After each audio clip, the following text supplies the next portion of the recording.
court heard appeal in the matter of Fertre, the Vale of Whitehorse District Council and others.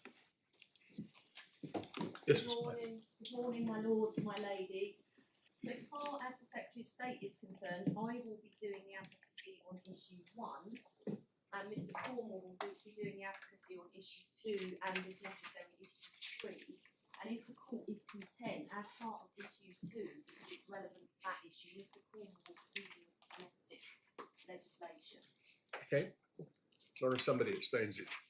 Well, maybe my lord and my lady have now got there, but I haven't. I know I will, but I haven't. Yes, Yep. well, I'll leave that to Mr. Corner. So this morning and part of this afternoon, I will structure my submissions into 5 parts. So the first thing I will do is make some introductory remarks. Second, I will deal with some points of fact and context. Third, because it's highly relevant to the analysis under the Withdrawal Agreement, I will deal with what EU law has to say about rights of residence and benefit entitlement. Fourth, what I will then do is say how the government says the Withdrawal Agreement should be interpreted and why the outcome is that this appellant cannot claim equal treatment in terms of social assistance. That will pretty much be my case, but then in the 5th part of my submissions, what I will do is make some mop-up points and also deal with the response to the interveners insofar as I haven't already done so.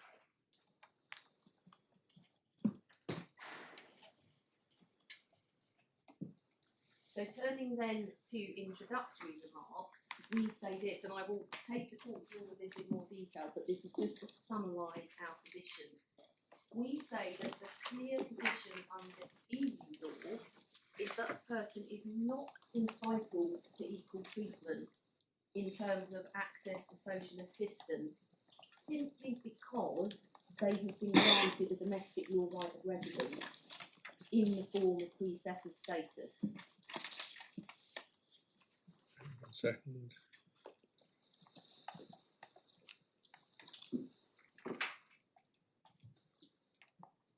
And I will show the court that in the 3rd part of my submissions. We say it's absolutely clear.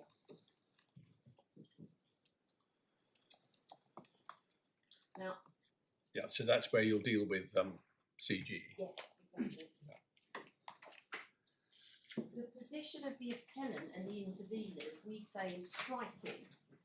Their position is that notwithstanding the fact that the position under EU law was clear, and notwithstanding the fact that the Withdrawal Agreement makes express reference to the provisions of EU law which had that effect, nonetheless they say that the UK and the EU have agreed that much more generous rules should apply under the Withdrawal Agreement.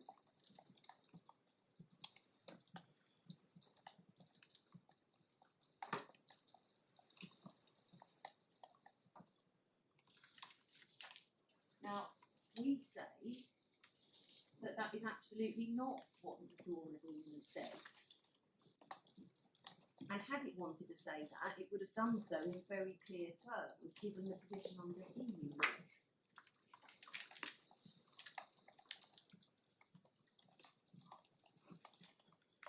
But the consequence of their argument, if it's right, is that the approximately 3 million people who have been granted pre-settled status, or at least those of them who are within scope of the Withdrawal Agreement, are now all entitled to the UK social assistance benefits.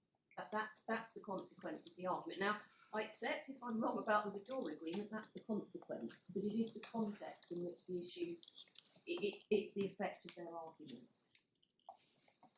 Now, as we understand it, the argument is put against us in 2 ways. Can I just pause there? Yes.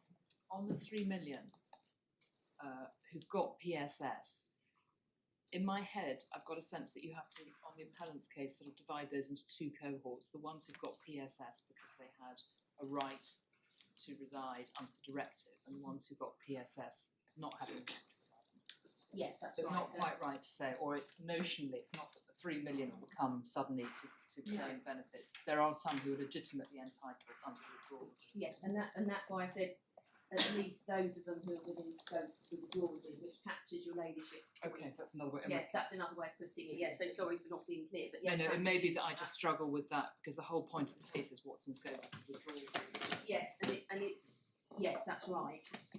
Right, thank you. Essentially, yes. Could I just ask, this may come in as part of your fact and context, is this the first case in which this issue in this form has arisen? Yes. I'm trying to think how long the regime has been in place. You'd think this question has come up, perhaps it takes time to get to the court, but It was, yes. There have been, I think, a couple of cases at county court level. As I recall, and Mr. Royston will correct me if I'm wrong, we were both in AT, it was lurking in the background in AT, but in fact it was put off. It was given permission to appeal in AT, but because she succeeded on the charter point, it wasn't necessary to determine it. But it's absolutely the first time that it's come to this point. but also yes, that I sort of knew, but I really meant that it's an issue that's been around for a while. Yes. This isn't a one-off case. Yes. Yeah, okay. I should have remembered about 80, yes, as we were told that. Yeah, thank you. Sorry, do go on. You were about to say... So just as we understand it, the way that the argument is put against us, in two ways. So the first argument, if I can label it as the Article 13.4 argument, which, if I can capture it very broadly, is that the Secretary of State must have been disapplying the conditions in Article 13.1 when she granted pre-settled status, and therefore this appellant is residing on the basis of the withdrawal agreement for the purposes of Article 24.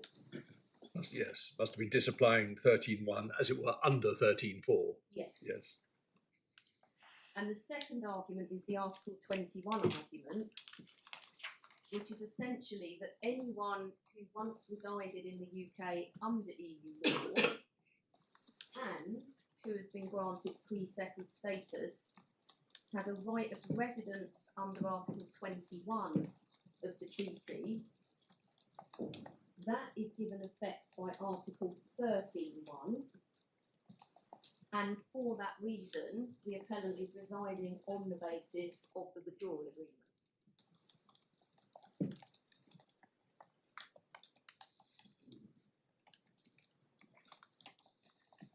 So, to summarise our response then, and the points that I hope to make good this morning and later, the first point is, however the argument is put, the appellant has to show that she falls within Article 23.1 of the withdrawal agreement.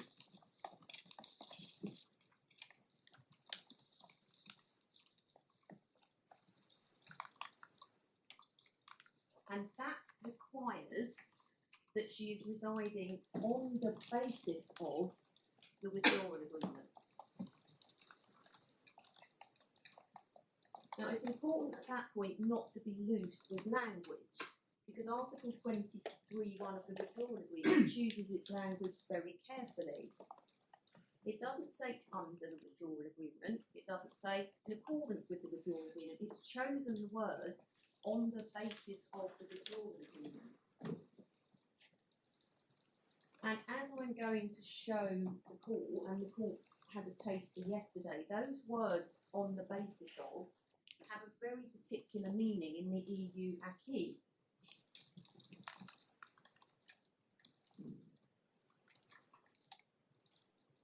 What the EU law effectively requires is that you're complying with the substantive residence conditions of the instrument under which you claim to be entitled to equal treatment.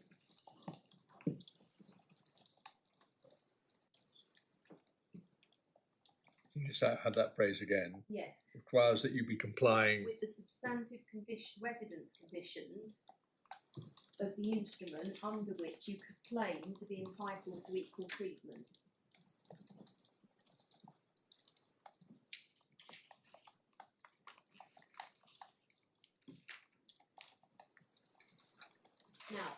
then to turn very briefly to what we say about the two arguments, in relation to Article 13.4, we say very simply, it's simply got nothing to do with the grant of the Article 18.1 residence status. And I'll explain why that is the case.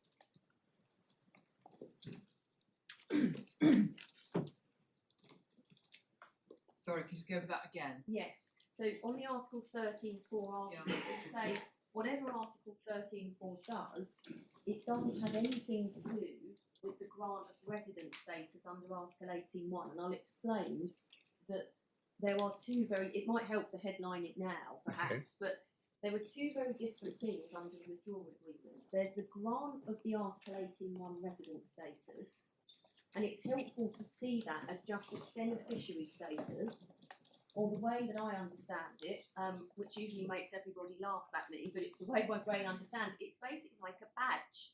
I benefit from the withdrawal agreement. I am somebody who is capable of enjoying rights under the withdrawal agreement. That's all Article 18.1 is. The Commission and the UK agree about that now, and this court can take that into account, and I'll explain all of that. So that's all that is. Do I get my badge?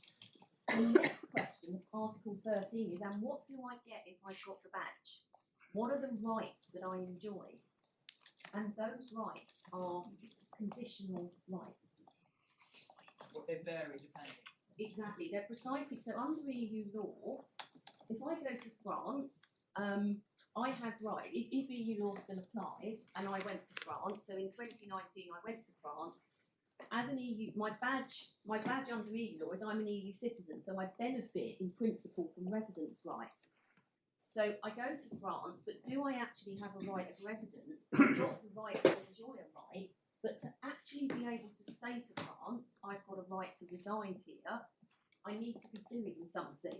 So either I'm in my first 3 months, or once, and this goes to my Lord Justice Newey's question yesterday, once the 3 months are out of the way, in order to be able to say to France, well, I've got a right to be here, I would need to be doing something under Article 7. So that's the way it works under EU law. You qualify for the rights by virtue of being an EU citizen. Have you actually got a right to reside? Depends on your circumstances. And that's exactly what the Commission and the IMA said in the IMA case, which I'll take the court to. It's important for showing the agreement. And it's the same now. Yes, I've got my badge as a withdrawal agreement beneficiary, but whether I actually have any rights as such under that badge depends on whether I'm complying with the conditions in Article 13. The problem, although it's extremely helpful, the problem with trailing is inevitably Yes, one gets into the depth. But can I just ask one question, which please deal with later, unless you want to deal with it now in headline terms? That means the badge is not as helpful as it might otherwise be, because if you look online, say you're an employer, or no, it's a bad example.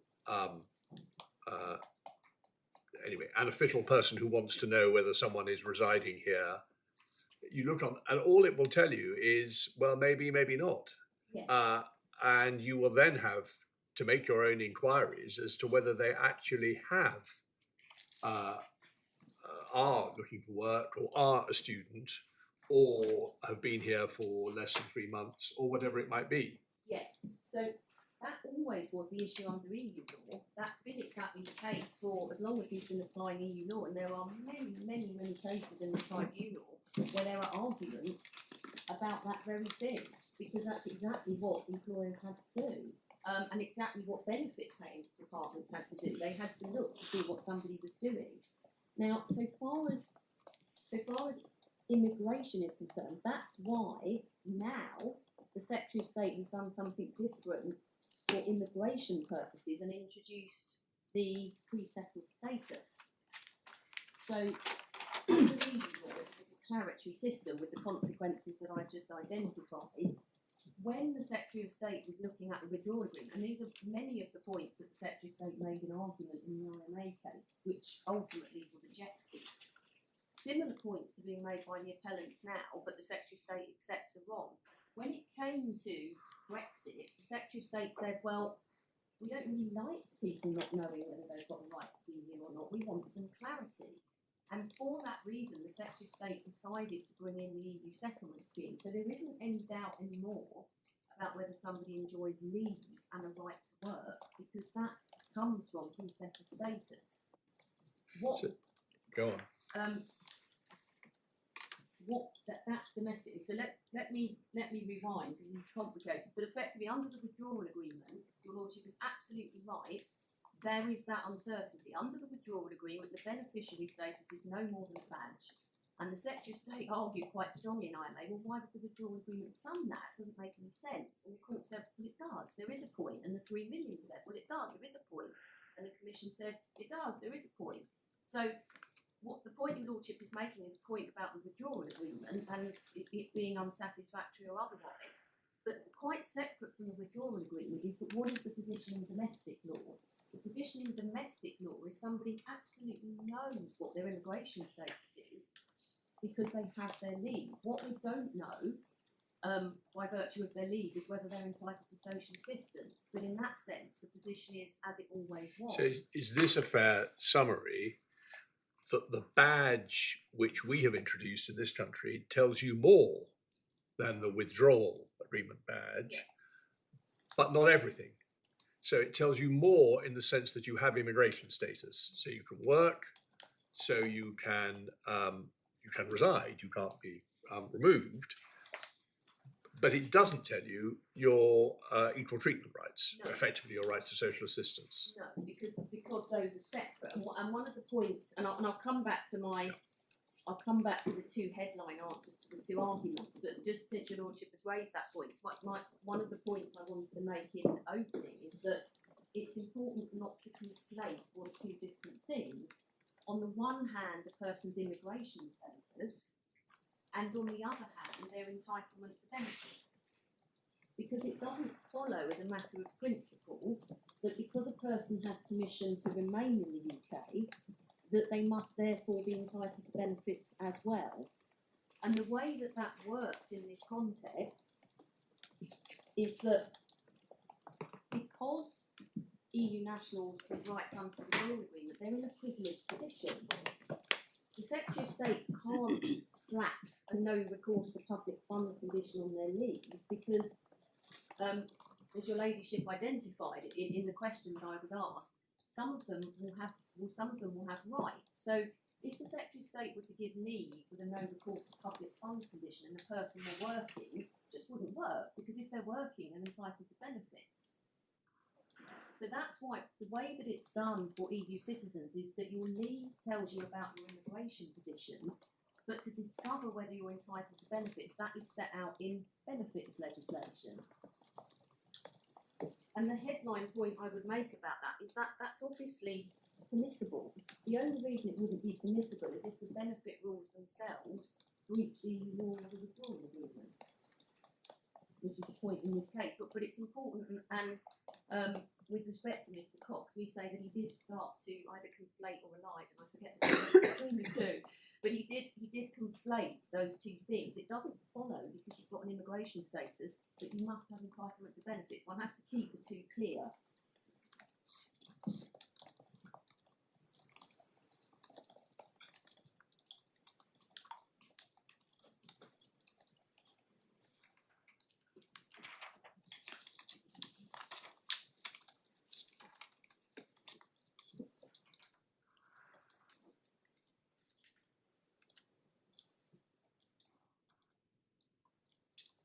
So I will, that point will become more clear, I hope, as we go through. So just the final. Yeah, 2 sorry, points. just to make sure my structure, you Yes. I'm sure have it all in your head. From the structure of my note, we diverted from, you were dealing in turn with the 2 ways in which Yes. okay, we were still on the Article 13.4 point, which took Yes. us into 18.1 and then into the discussion Yes. we've just had. And I think your Lordship is right to ask the question, because it is helpful just to say up front, well, actually, the way Yeah. that we see the withdrawal agreement is there's the badge and then there's the rights. So Or what as we you put say- it somewhere, the right to enjoy a right. The right to enjoy life, Yeah. yes. So what we say about Article 13.4 for that reason is it's just got nothing to do with the Article 18.1 status. And that's why we say Mr Justice J went wrong with his analysis about Article 13(4)(1). That's why we put a respondents notice in. But I'm not going to invite the court to follow slavishly the way that Mr Justice J analysed things, because of course this is a point of law and this court will have its own analysis. I will explain to the court why we say his ultimate conclusion is right, but that's why the respondent's notice is there. So that's the answer to Article 13(4). It's got nothing to do with it. But I might add that even if it did have something to do with it, it still wouldn't help this appellant to establish that she qualifies for equal treatment under Article 23(1), because that requires her to be residing on the basis of the directive, or sorry, on the basis of the withdrawal agreement. And as I've said, what that does is pull in the EU case law, which is quite clear about what that means.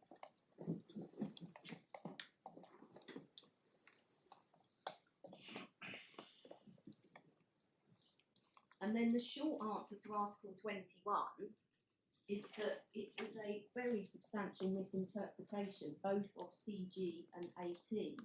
And to headline the point, and my Lord Justice Underhill flagged this in questions yesterday, all that Article 21 gets you is access to charter rights. That's it.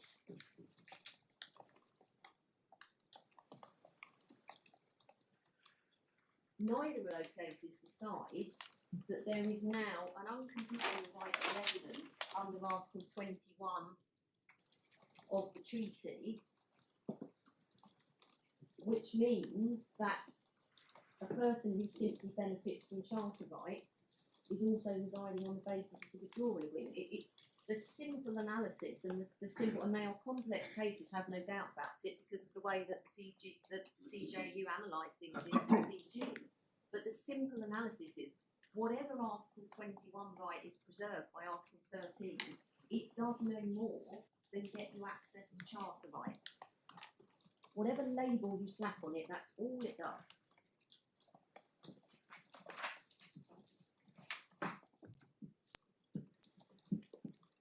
And 18 was all about charter rights, because that was the issue, wasn't it? Precisely Nobody was so. talking about Article 13(1) and residence rights. No, the court had to look at Article 13(1) because that was the hook for getting the charter in, but absolutely not. Yeah.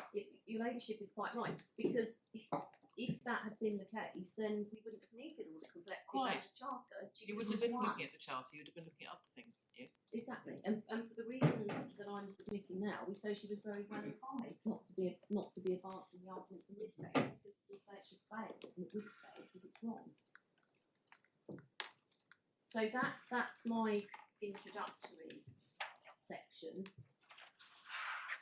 So the second part is to deal with facts and context.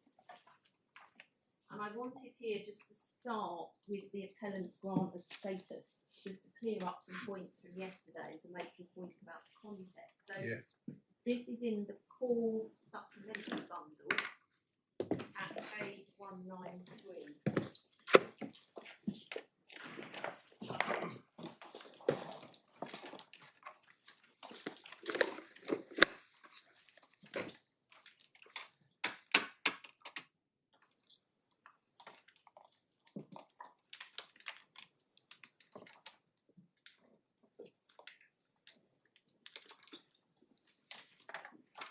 So the first thing to notice about this is its date is the 18th of November 2020, and it's common ground that the appellant had arrived on the 4th of November 2020.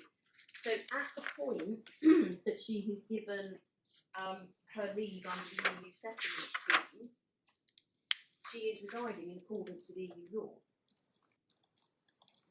because she is within her first 3 months of residence, which Article 6. So at this point, we're in the transition period. Article 13(4) isn't even in force, and this appellant didn't need it. So on her facts, Article 13(4) just isn't in play.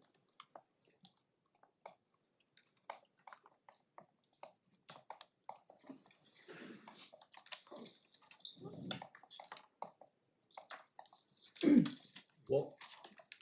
But just may be a distraction, but it may be a useful thought experiment. Is it helpful to analyse what the position is if she had arrived on the 2nd of January 21? Well, then, yes, if she'd arrived on the 2nd of January 21, she wouldn't have any rights under the withdrawal agreement at all. Yes, I see, yes, of course. But somebody could have arrived before the end of the transition period and applied on the 2nd of January 2021, of course. Right, thank you, yes. That's a better question than the one I should have asked. I don't want to be giving you lordship questions, but No. What's the answer to that? What's the analysis in that the case answer to then? that is that Article 13.4 still got nothing to do with it for the reason I trailed in opening and for the reason that I'll come on to explain when I deal with the withdrawal agreement. But it's just this appellant has the extra So the problem. point you've just made, though important, building point, isn't essential to your argument. The No, fact that she absolutely not. that she applied post. That her case was decided before, that she's relying on a provision that wasn't enforced when her leave was granted, but we accept that in other cases the argument could at least arise, it would still be wrong. And in fact, I don't take you out of your course. There might there be an argument that if you apply and a fortiori are granted pre-IP day,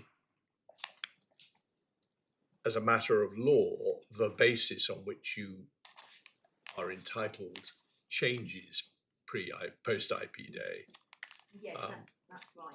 So it really is, though, again, you're quite right to make it, is basically a red herring. It's most helpful to analyse this as if she had made her application And I accept. after, otherwise the points, what you would say bad points to be taken or distinguishing points to be taken in other cases. But, and in any event, we accept it's a broader issue, and we're not suggesting the court shouldn't decide it in any event. And Yeah, your no, lordship's fine, quite okay. right. There is a provision which is Article 19, which deals with, and I'll show the court Article 19. It deals with the effect of certain provisions before the end of the transition period. But I'll say why that supports our case. But I won't complicate things by explaining why now. But that is catered for.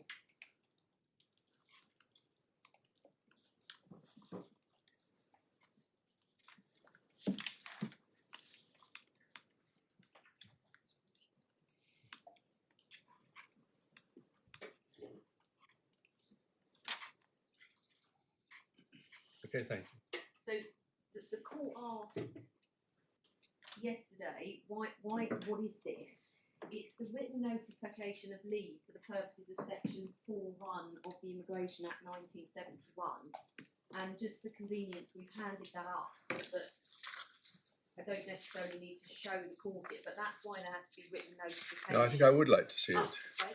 So, Won't take a moment. I've wrote it. It's section 4.1a of the Immigration Act 1971, and we've handed up a copy. So, if the court just reads section 4.1, the court will see that the powers have to be exercised by notice in writing given to the person affected, and that's 5 lines down.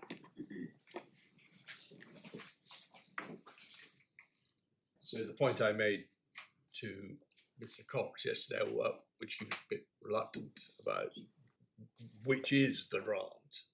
The answer is this is the grant, not what appears online. No, Mr. Cox is right in the Oh, sense that this is notification of the leave, but the status is digital. So this is letting somebody know that this is what we've given you, but the status is digital. Well, okay, you'll point that out. I won't take it. Yeah, it's That presumably comes under the EUSS then. that's how the EUSS works. That the actual grant of the status is digital. Were you going to take us to the relevant provisions later? I wasn't actually going to take the court to, Well, but I can do that. Again, just so that I feel firm ground under my feet, Yes. could we, not necessarily now, but at some point just be shown how PSS formally works? So, Yes. so just so I trail what you're going to tell us. You're going to tell us that under the EUSS, which is the governing bit of the immigration rules, you get the status, which is also the leave, by digitally, Yes. effectively, therefore by the posting of the document we got on page 3 of this bundle. But that wouldn't have satisfied the 1971 Act, so you also had to have a document giving you notice. Yes, exactly. Yes, I see. Yes.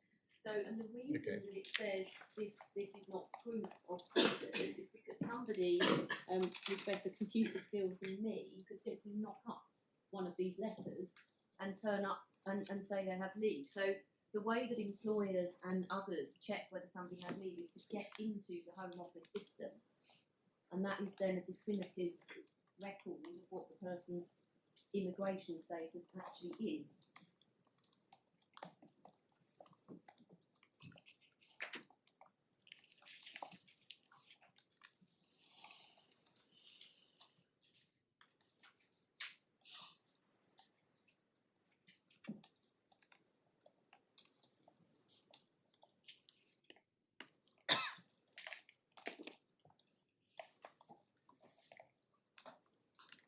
Remind me where it says this isn't not proof. proof. It's, Page I remember we saw. 193, 3 paragraphs from the bottom. Underlined, not proof of your status. And then it refers to the. Because proof, has to be got by going online. And then the court was shown on page 196 the reference to this status has been granted to you in accordance with the EU exit separation agreement, and the court saw that that's a requirement of the withdrawal agreement. We say that that reference to in accordance with simply means compatibly with. What it's about is what the state is doing, not what the individual is doing. So it's saying I, the state, am acting compatibly with the withdrawal agreement. It isn't telling you anything about whether the individual is complying with the residence conditions in the withdrawal agreement. Now, Hang on 1 second.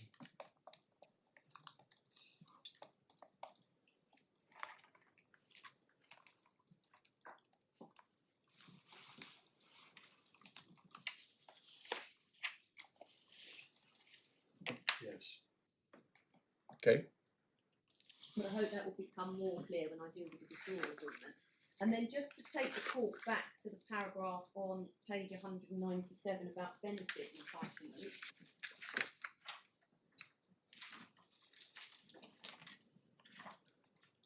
This is the section that Mr. Justice Jay had in mind when he said that pre-settled status, I think, didn't ipso facto qualify for benefits. It means simply because you've got pre-settled status doesn't mean you qualify for benefits. You might, but you would need to be exercising a qualifying activity, exactly as under EU law. So what it says is, as you've been granted pre-settled status, your eligibility for any UK benefits and services continues to depend on whether you meet the relevant eligibility requirements for the specific benefit or service, including any residence or presence conditions, because those are the means, certainly for benefits like universal credit, by which the Secretary of State says you can only have benefits if you're exercising a qualifying activity. And you can see that, I'll show the court in the case of CG, because that was exactly the sort of provisions at issue there. Okay, but that is nevertheless dealing with entitlement as a matter of domestic law, the ordinary rules applying to UC, which require you to be resident or whatever. That's not quite the area we're in, is it? It's the second sentence. The second sentence, exactly. Pre-settled status does not provide in itself a basis for entitlement to benefits and services under UK law. It's a reflection of the EU law position, which we say is replicated in the withdrawal agreement. Mr. Cox submitted that that was simply a summary of the contents of the previous sentence. It's, as it were, a restatement of what it's just said. You say no, it's making a different point. Is that right? Well, he's right in a sense in that the residence or presence conditions, which include the fact that pre-settled status in itself isn't a basis for entitlement, that's where that appears. But it's also making the point very clearly that simply by having pre-settled status, you don't have entitlement to benefits and services. You might do, but Precisely. you've got to know what you're doing. You've got to be working, or you've got to be self-employed, or so if somebody is a worker, they can go along and get universal credit. No issue at all. They're entitled to equal treatment because they are a worker. Similarly, somebody who is self-employed. Similarly, under Article 7, somebody who retains their worker status because they're temporarily unable to work. Those cohorts of people, they're not stopped from getting universal credit because they've got pre-settled status. It's just pre-settled status on its own isn't good enough to get them benefits. That's all. That's what the letter's saying. And what I'll It's just show... really making your point about immigration status isn't the same thing Exactly. as benefit entitlement. Yes, exactly. So it's really just underlining. Yes, and I will show the court just because it's relevant when you're looking at what the contracting parties to the withdrawal agreement mean, that the UK makes a number of public statements that this is exactly how things are going to work. So it's not just in the letter that people have been told this. The UK has made consistently clear since 2017 that there will be that access to benefits for those with pre-settled status will be the same as under EU law. So I'll briefly just show the court those references now, if I may. Unfortunately, though, it doesn't go into a different bundle. Yes, just before you do that,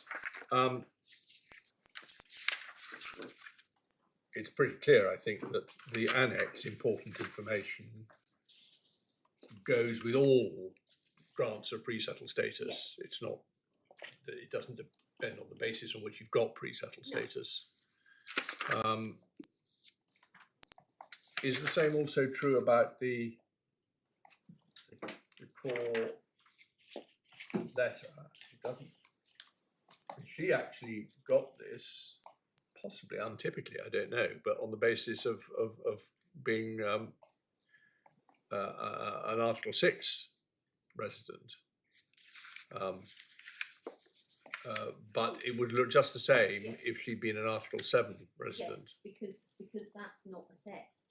When somebody is applying for EU settlement status, the UK scheme was more generous in terms Yeah. of immigration rights. It says we don't need you to be exercising a qualifying activity. We're happy to give you immigration status as long as you were simply resident in the UK as at the end of the transition period. Thank you. And we don't know much about her facts, but I think we know enough. I mean, it's slightly unusual to be a resident within a fortnight of arriving. But if you come to live, which she, as I understand it, was doing because she Yes. didn't want to stay with her husband in France. I can't remember. Do you remember all the facts? What was she coming in her first weeks in England? I think the plan was to work, but it didn't come to fruition. That's right. But she came and to live with a relative. I think, is that right? A friend. Does anyone remember? It doesn't matter. Perhaps it just helps put flesh on the bones. My mum just, she decided to move to this country to stay. She looked for work, didn't find any work. Well, no, but in the first fortnight, Yeah. where was she living? With a friend. With a friend. Yes, I see. Yeah. Okay. So Enough said. I don't. But this case doesn't depend on the facts. I just want to get I mean, the a reality picture of is- how it works in someone who applies within days of arriving. Yeah, well, somebody could turn up in any of either the UK or the other states on the 31st of December and qualify for rights under the withdrawal Yes. agreement. That's just how it works. Yes. Yep. No. Thank you. It's enough. So just then, I think it should be the first volume of the supplementary bundle, but we just need to check because I think that up to pages 400 and something is in the right. Oh, sorry, no, I'm wrong. Volume 2. Volume 2, supplementary bundle, page 408 is where I'll be starting. And the thesis is that these materials are relevant to the construction of the withdrawal agreement. Yes, in the sense that they're part of the context and they show that people go into the negotiations knowing exactly what the UK is doing. And this is admissible under the Vienna Convention. Yes, in the sense that it's part of the context. And I'll take the call to Anderson, which is the rules, but we say it's part of the context. Essentially, it supports what we say is an obvious textual interpretation. But it's not, I should say, it's certainly not a major plankey analysis by any means. It's simply, it also, I think, goes to Mr. Royston's point about certainty in terms of what people were told about benefit entitlements, part of the context in that sense. And I think the court ought to see these statements, but I don't place, and I don't need to place weight on it in terms of interpretation because I have too much other ammunition. Still, you are relying on it. But I'll show the up court. to a point. Yeah, so could I ask the court? Just so you'll take this to it later. What's the name of the case that determines Mr. Anson? Did you say? Anderson, yes, I will take the court to it. It doesn't specifically determine that the court can look at this, but it sets out the rules about what the court should consider. Yeah, okay, well that's fine. So the starting point is that in June 2017, and this is on page 408 of the big supplementary bundle, not the full supplementary bundle, I think hard copy volume 2. Yep. The UK published in June 2017 this paper. This was before. This is the draft- technically an ordinary white paper, or is it? Yes, or something? it Yeah. was a white paper, Yeah. effectively. It's presented to Parliament, and it's about how the UK is going to safeguard the position of these citizens. Now, of course, at this point, nobody knows if we're going to have a deal or no deal, but the UK wants to start setting out its position. So, page 411, second bullet. The court says after we leave the EU, we will create new rights for qualifying EU citizens. Those rights will be enforceable in the UK legal system and will provide legal guarantees. Further, we're also ready to make commitments in the withdrawal agreement, because at this point the withdrawal agreement is being negotiated, but there isn't a draft yet.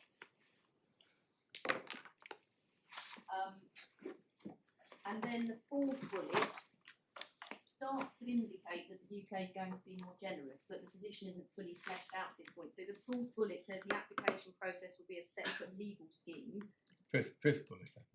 Fifth bullet, yes, sorry.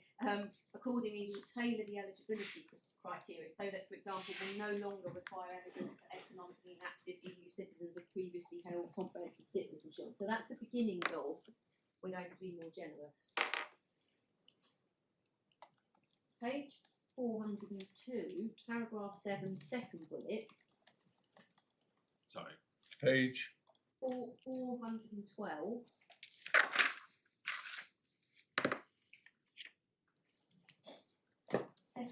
Paragraph 7, second bullet. Could I just invite the court to read that? It's about benefit entitlement.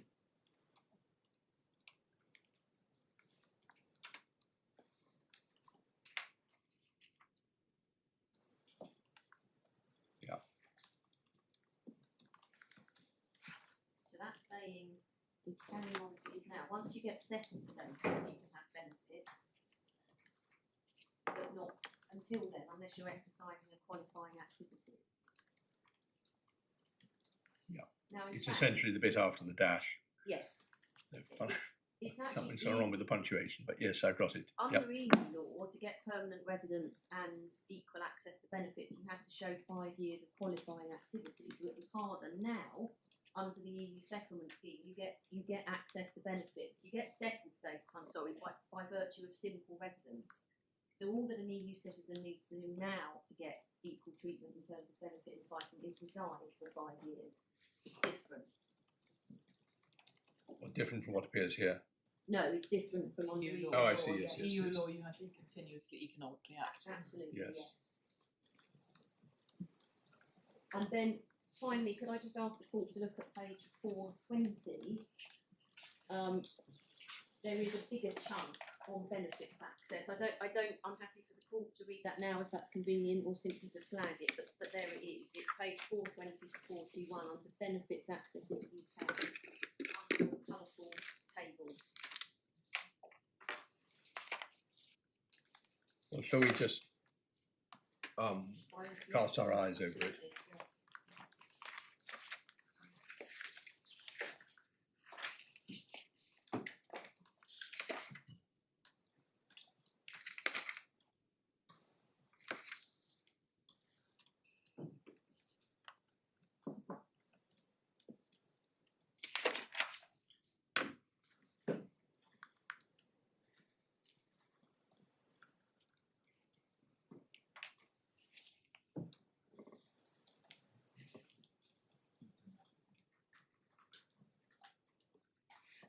Mr. Royston. Hang on, sorry.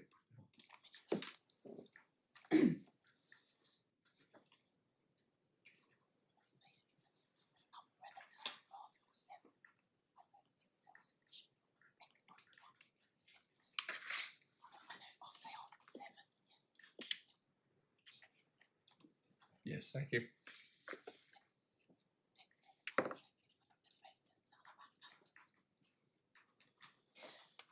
The point Mr. Royston's just asked me to make in terms of under EU law, when do you get permanent residence? It's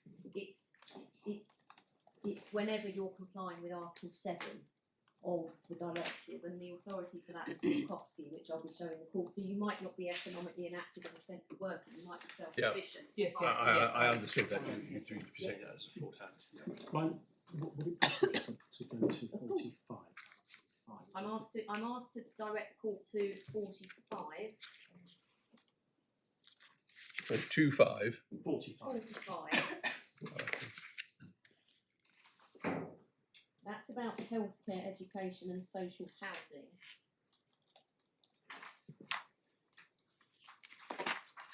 It's not, I would say, about homelessness.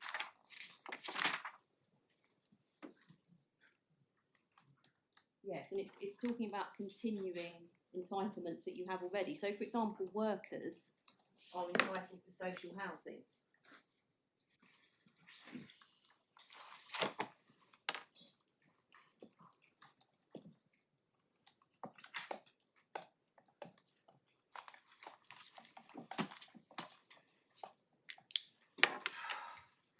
So your observations, I mean, Mr. Cox didn't actually make a submission, but the implicit submission was that this applied to homelessness. You say No, technically not, because homelessness is a benefit rather than social housing, but perhaps more substantially, continue to. it's simply saying you'll go on home whatever rights they had before. Yes, it's the crucial words are continue to. I follow the point about continue to. In terms of the homelessness point, as I understand it, your case doesn't just apply to those who are homeless, but it applies to those who would get housing under Part 6 of the Act by going on the list. Yes, because the position is that you need to be exercising a qualifying right to reside. And that's social housing. That's social housing. So a worker, as I said, could qualify for social housing as an example. But somebody. But just to nail down my lord's point, I see why your first reaction was this is not about homelessness, but actually that's not a relevant distinction. I Yep. accept that.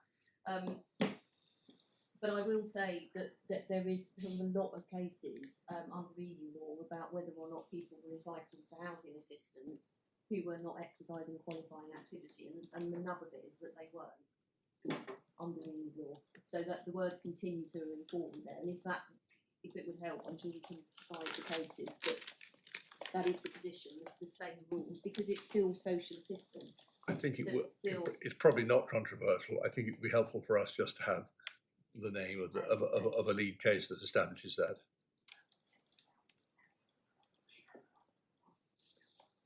So then turning to the EU Settlement Scheme Statement of Intent, which is on page 473.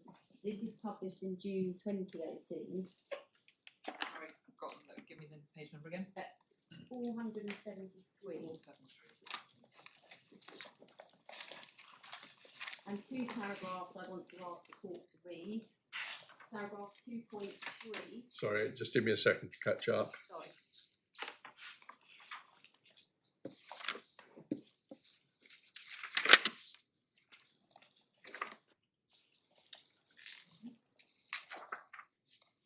Okay, I've caught up. Well, I haven't caught up, but I've finished the last bit. Where are we going now? So we're on first looking at paragraph 2.3 on page 485, which basically makes clear Okay, I'm sorry, but this is part of. this is the EU settlement scheme statement of intent, it's called, and for the title of page C473.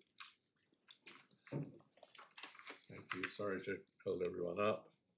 So paragraph 2.3 is the paragraph that makes clear that the UK's EU settlement scheme isn't going to require somebody to meet the EU free movement rules.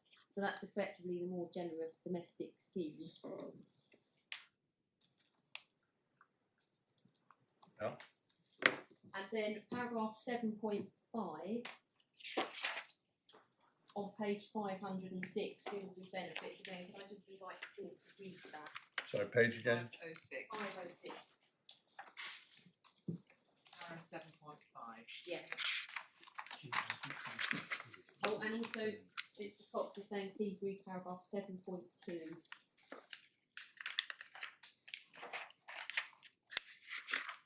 Yes, that's explaining about the digital. Thank you. 7.2 and 7.5.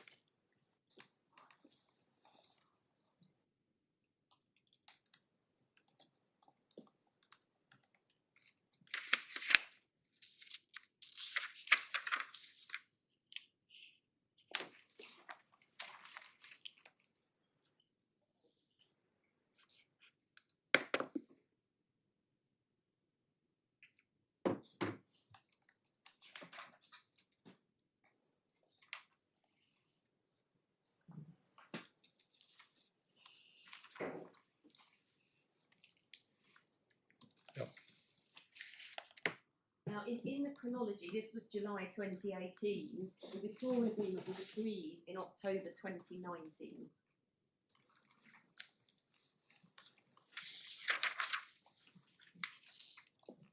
So what was the earlier date you gave? Your withdrawal agreement agreed in 2019. So this document that the court's just looked at Yeah, is 2018. June Yeah. 2018. What then happens between the withdrawal agreement being agreed is that there is a test phase for the EU settlement scheme, which begins in August 2018, and that's introduced, and I don't need to take the court to it, but it's introduced by a statement of changes, which is at page 430 of the supplementary bundle, just for information. Page what? 430. Yeah. So that's simply because it is part of the immigration rules. So that's the ordinary way. Yes. So that's the test phase. But again, we don't need the details, but that is nevertheless part of the immigration rules. It's called a test phase because you were expecting to have to make changes to it. It was a sort of pilot, but it was effective. But it was effective. It was effective, and then Okay. March 2019, again before the withdrawal agreement, the test phase ends, and it's just proper, if I can call it that.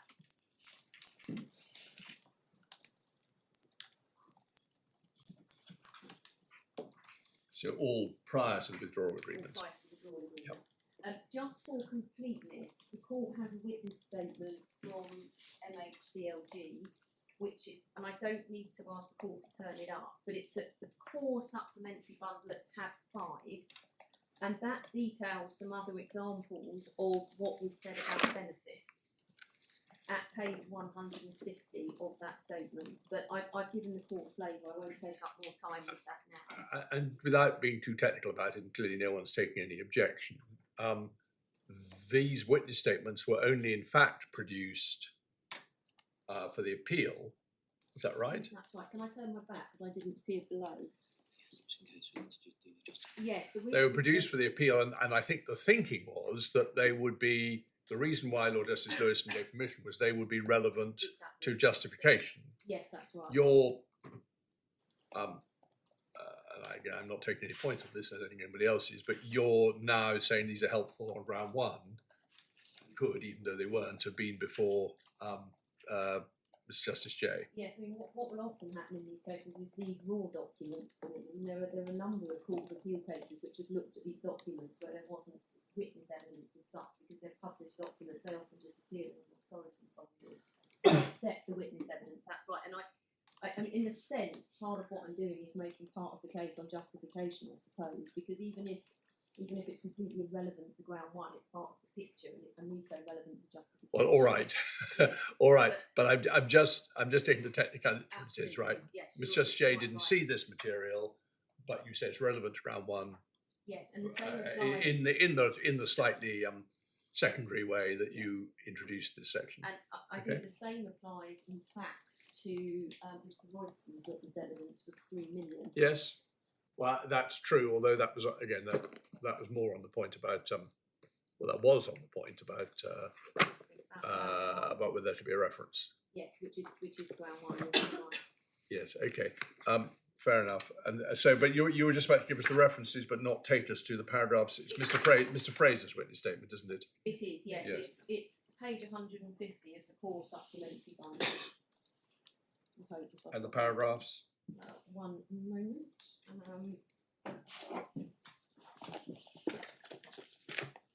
It is paragraph 18. Begins on page 149.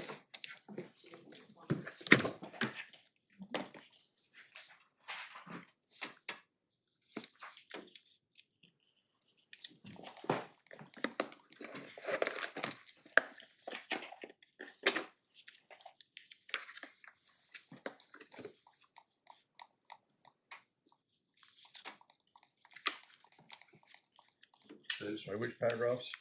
Paul's, sorry, I've closed it down. Paragraph 18. And this is just to give a flavour, I think you said, of what was being a contemporaneous comment about what was going on. Yes.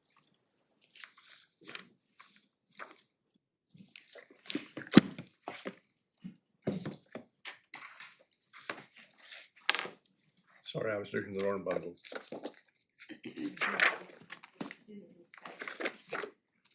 Yeah. Sorry, I said Mr. Fraser, it's Ms. Fraser, I'm sorry, yeah.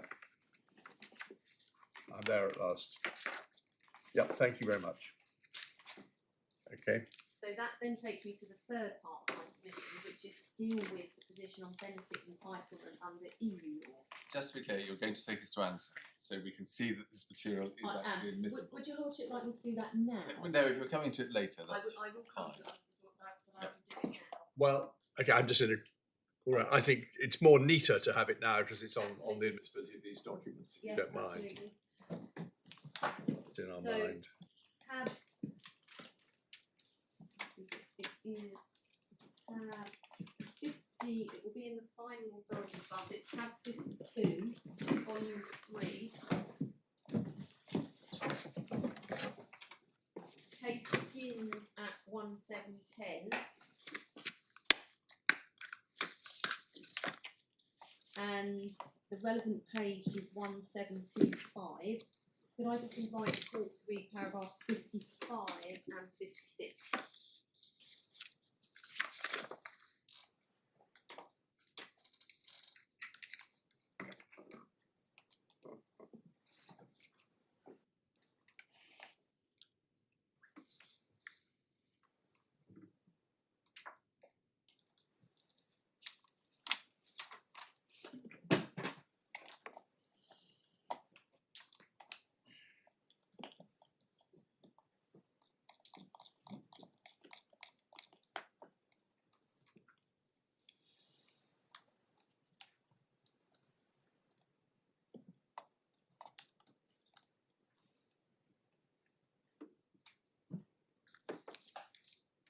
So, Article 31 deals with the obvious point that breach should be interpreted in good faith in accordance with the ordinary meaning to be given to the terms of treaty in their context and in the light of its object and purpose. And then the court will see Article 31(3)(a) refers to any subsequent agreement between the parties regarding the interpretation of the treaty or the application of its provisions. I will say, by showing the court the IMA judgment, what the court will have is agreement between the UK and the EU, and indeed the Independent Monitoring Authority, about Article 18 and how it works effectively. That I can understand. This Yes, doesn't so- seem to render the materials we've been So- looking at admissible. What we say, Article 32, supplementary means of interpretation, including the preparatory work of the treaty and the circumstances of its conclusion, in order to confirm the meaning resulting from the application of Article 31. So in the IMA case, we looked at lots of correspondence passing between the Commission and the UK. It can only go in to confirm the meaning resulting from the application of Article 31. We would say that these materials are part of the context and part of the circumstances of the conclusion of the treaty, what the UK had said it was doing. Well, breaking it down, 32 seems to be talking about travaux préparatoires. These are not travaux préparatoires. No, they're not. As to context, context is explained in 31.2. It shall comprise, and these materials don't come in any of those categories. Sorry, Your Lordship, 31. So 31.1 says in their context, and then But- 31.2 says the context shall comprise, Yes, and various things are listed. but I'm not relying on Article 31 for this material, I'm relying on Article 32. So Article 32 is supplementary means of interpretation, including the preparatory work, so it's broader, the preparatory work of the treaty and the circumstances of its, so it's simply supplementary means of interpretation, it's broad, and those things are available for a more limited purpose, either to confirm the meaning resulting from the application of Article 31, and we say that the meaning is clear for reasons I'll come on to, or to determine the meaning if it's ambiguous, but we're not in that territory. So it's really, I mean, I don't want to put too much, I don't need to. It's simply part of the picture, and if the court decides, well, we're not going to look at it, that doesn't make any difference at all to my case. I thought it was important, really, for 3 reasons that the court saw it, and if one of those reasons falls away, so be it.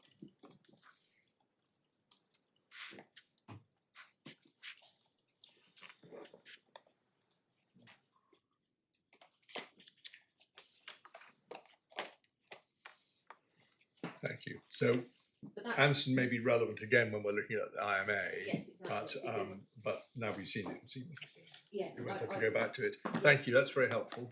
So, back to EU law. Got 2 introductory points to make. The first, the court is well aware of, but I just need to put a bit of flesh on the bones. And this point is that there is, and never has been, an unconditional right of residence under EU law. Essentially, a person either has to comply with limitations and conditions set out in EU secondary legislation, or where a right, as it sometimes did, came directly from the treaty, it still had conditions attached.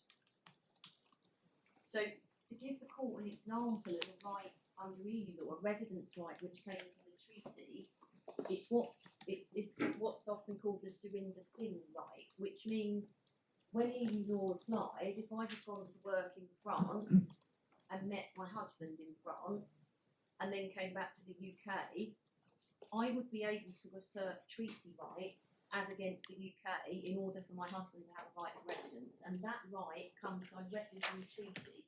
However, it has conditions attached to it.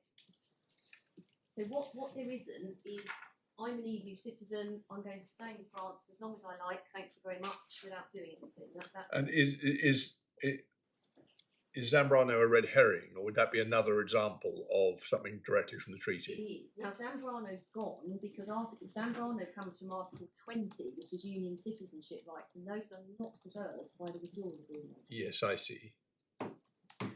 But absolutely, that is an example of a right, and an unusual one, which came out of the treaty. But as your lordship, I know, is well aware, and for the benefit of Lord Justice, Lord Justice and Lady Justice, it still has conditions attached. So if the court hasn't come across the Zambrano right, there are quite stringent conditions. Yeah. They require that the EU citizen would effectively be forced to leave the EU. And if their primary carer has to be given a right to reside, if in not doing so they would be forced to leave the EU. So that's another example, a good example of a treaty right which has conditions attached. So just, might I just rush from just to check, you're not contending that that's a right that falls under Article 13? What's Zambrano? Yeah. No. No. No, I just raised it as an illustration of, because I was just trying to get my head around the idea of a right derived from the treaty, but not from the directive. Yes. And Ms. Smythe gave us an example of Surinder Singh, which I'm vaguely aware of, but never really had to grapple with. And because I've had lots of, as all of us have, I think, had to consider Zambrano, I just wanted to make sure that was conceptually the same sort of thing. Yes, exactly. And that's the only point I was making. So yeah. no, Sorry, I've got a bit confused. You're going to have to help me. I thought Article 21 of the treaty did give you a right without conditions, a right of free movement. but subject to limitations and conditions which are either expressed in EU secondary legislation, or sometimes there are gaps in EU secondary legislation, in which case the court has said, well, actually, there's a right directly under the treaty. But in those, it doesn't just say, oh well, you can just reside then under Article 21. What it does is it carves out something very specific and attaches conditions, although they're conditions in case law, but they're still conditions, if that makes sense. So your ladyship is quite right. It's complicated and a bit messy, but effectively, Is it a universal truth then, you say, that wherever you look in the treaty, it looks like you have a right, so you look at Article 21, there will be another layer that you need to think about as well, of conditions Yes. imposed by case law or secondary legislation. yeah, precisely so, my lady. Yes, so there isn't. People have tried many times over the years, and it's right that the class of rights has grown because some have emerged directly from the treaty, but there is no, I'm an EU citizen, I'm going to stay here and have a right of residence. It's not unconditional in that way, and that has been the case since year dot. What's happened at the beginning of EU law, it was very small category of rights, and over the years they grew. And the example that my Lord Justice Underhill gives of the Zambrano right is a good example, because it's quite controversial when it came out, because what that right does is allow a UK national who's never exercised any kind of free movement to assert an EU law right of residence as against their own state of nationality. But it's quite an exceptional right, and it's a good example of there being conditions built in. The reason that the Court of Justice created it was because if that EU national were forced to go and live in Colombia, they just couldn't exercise their EU free movement rights because they're not here. But it's very exceptional. So the condition built into the case law over many years is effectively that you need to be forced to leave the EU if your primary carer isn't given the right of residence. Similarly, various other case law rights, but they have conditions. So there is, Article 21 itself says a right of free movement, I'm misquoting it, subject to limitations and conditions. I mean, conceptually, this is overstating it. Article 21 wasn't really intended ever to stand by itself. No. It was intended that it would be limited and defined by community legislation, as indeed it was.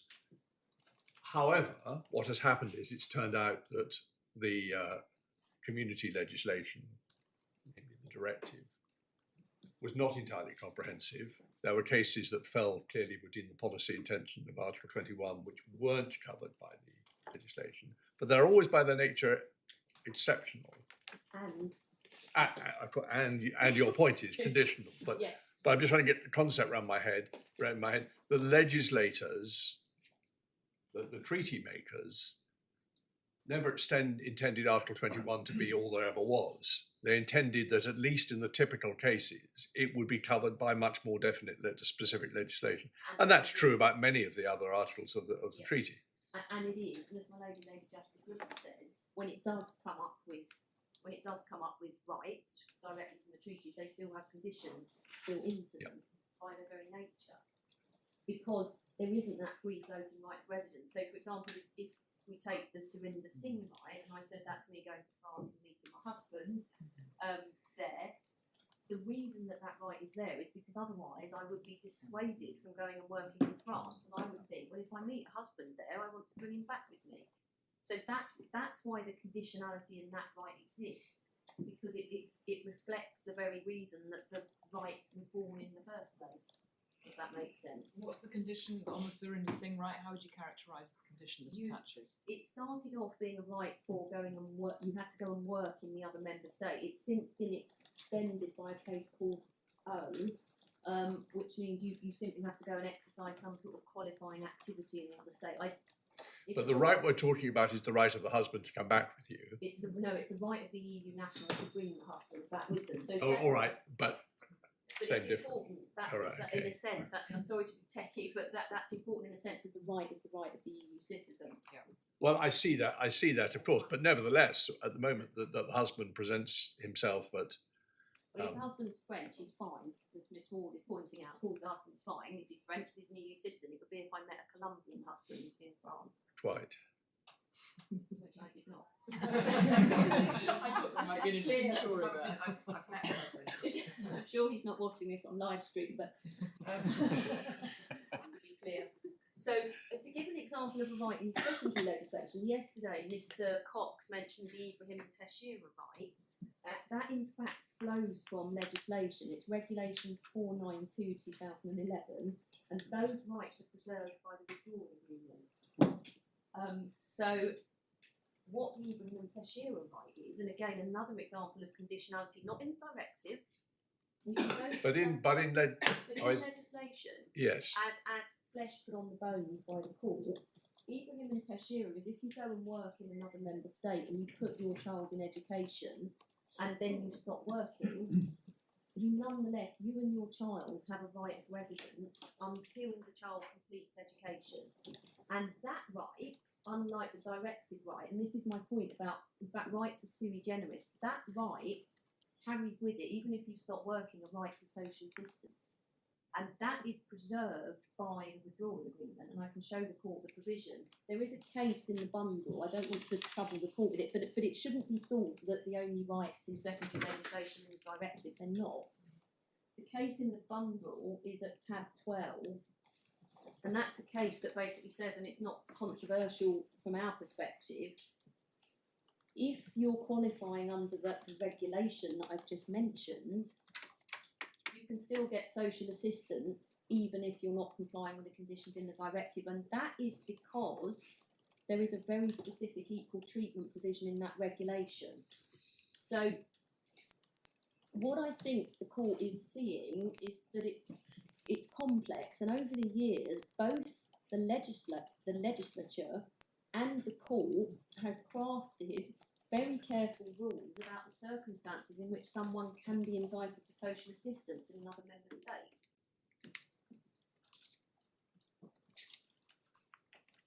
Now, it won't surprise the court to hear, and I'm not going to attempt to describe it all, but it won't surprise the court to hear that there are specific rules about access to social assistance benefits under EU law.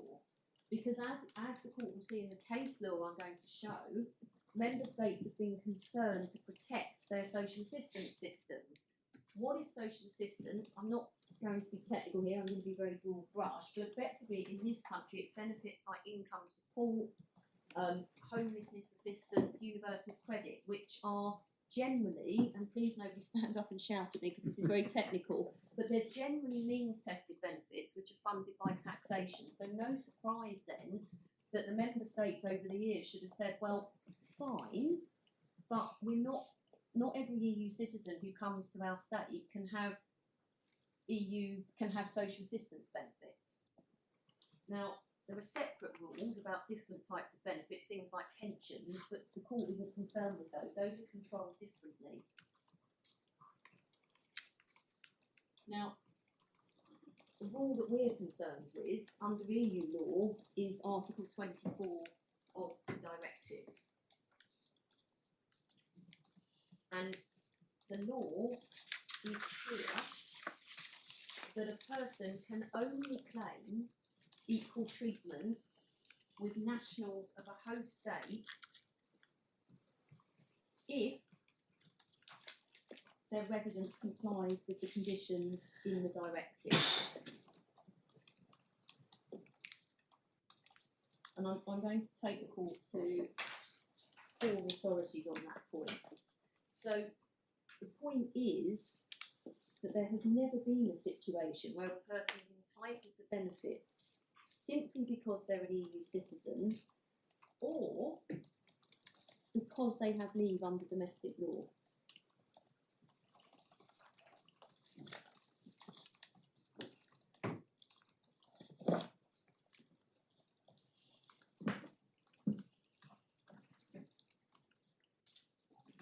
So the first authority I wanted to take the talk to is Zielkowski. That is in volume 1 of the hard copy authorities at tab 22.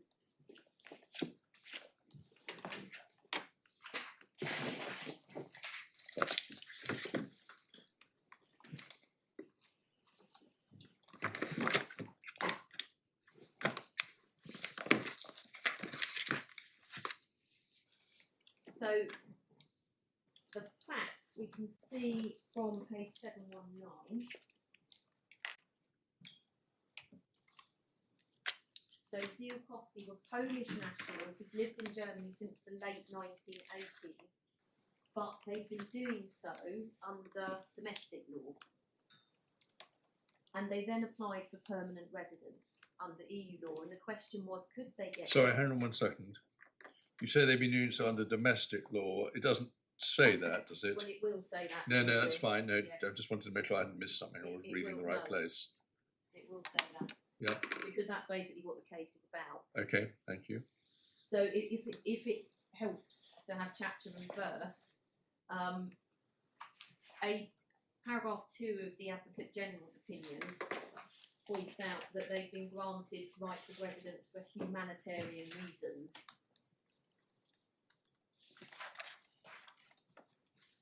That's domestic law, and it had to be because, of course, at the time they were granted it, Poland wasn't even a member of the EU.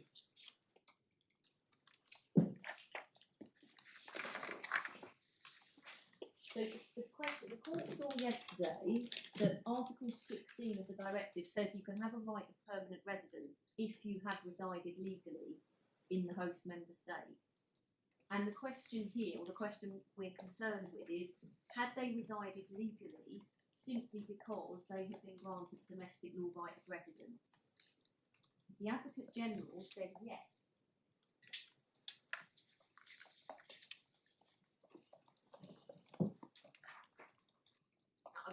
I won't take up time with showing the court the passages in the Advocate General's opinion, but essentially the headline is that the court rejects that analysis and says no, you're not residing legally simply because you've been granted residence under domestic law. So could I just ask the court to turn first of all, just to remind the court, paragraph 11 is Article 16 of the directive. Sorry, para 11 of what? 11, page 738, that's paragraph 11 of the court's judgment. Oh, I see you, sorry. Yep. So there we see Article 16.1, union citizens who've resided legally for a continuous period of 5 years. Paragraph 13, you'll see that the court cites Article 37, which is the predecessor to Article 38 in the withdrawal agreement. I've got lost. Oh, I'm sorry, my lady. I've got on paragraph 11, article 16. Yes. Where do I go next? So paragraph 16, you'll see Article 16.1 is the rule that these applicants were trying to satisfy. They wanted to show that they resided legally. And then paragraph 13, you'll see that the court sets out Article 37.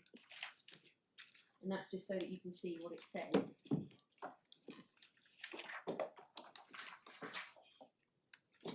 The argument that was advanced is at paragraph 29 and 30, which begins on page 741.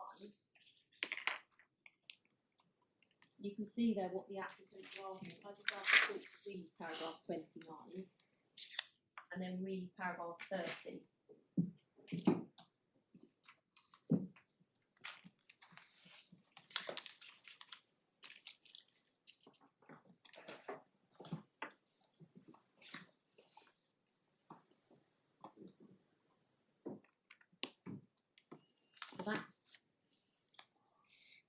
That's the issue in the case.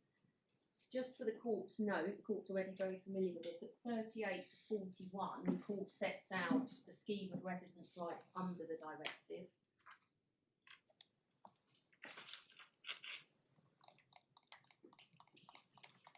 And then could I just ask the court to read paragraphs 46 to 50 on page 744?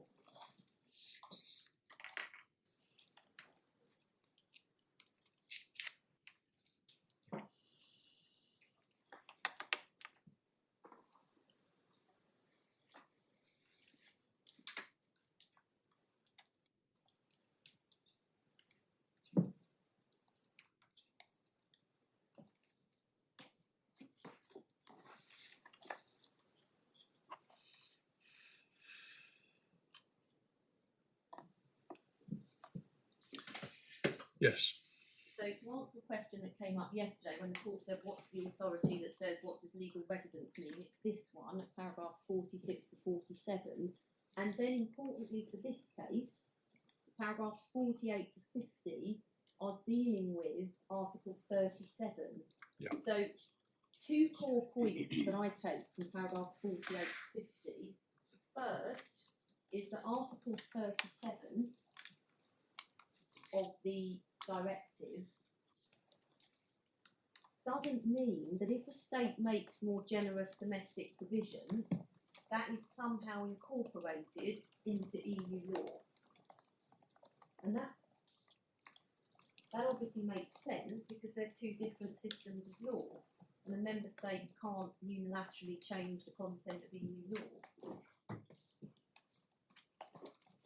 And then second and importantly in paragraph 50, given that Article 38 of the Withdrawal Agreement does the same as Article 37 of the directive, the court says all that Article 37 does is provide that the directive doesn't stop member states from introducing a more favourable system, but it's for the member states to decide what are the legal consequences of a domestic right of residence. So in other words, by granting a domestic right of residence, you don't give somebody rights under EU law.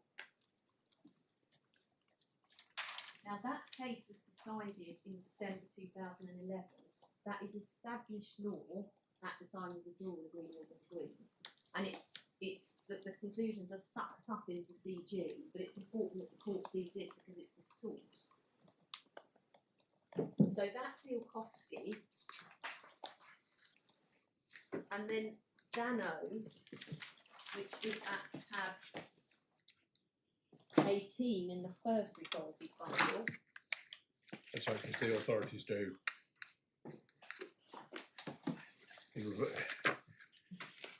Yeah. They go backwards towards the more recent ones. So I think yeah. so, yes. Yeah. Yeah. Got it. Yes, that's right. So the judgment in Dano begins at page 609. And the reason I'm citing this case is because it is also orthodoxy on benefits and EU law. And this case is upheld in CG. So the judgment begins on paragraph 609 and the facts are at paragraph 2.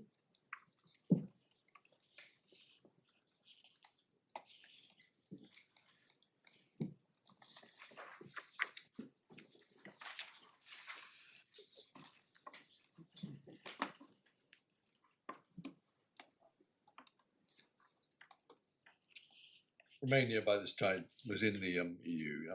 Yes, this is in 2014.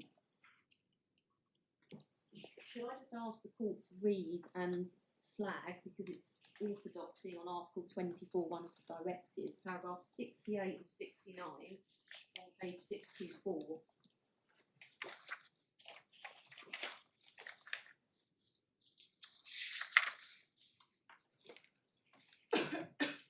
'68 and '69. Yes.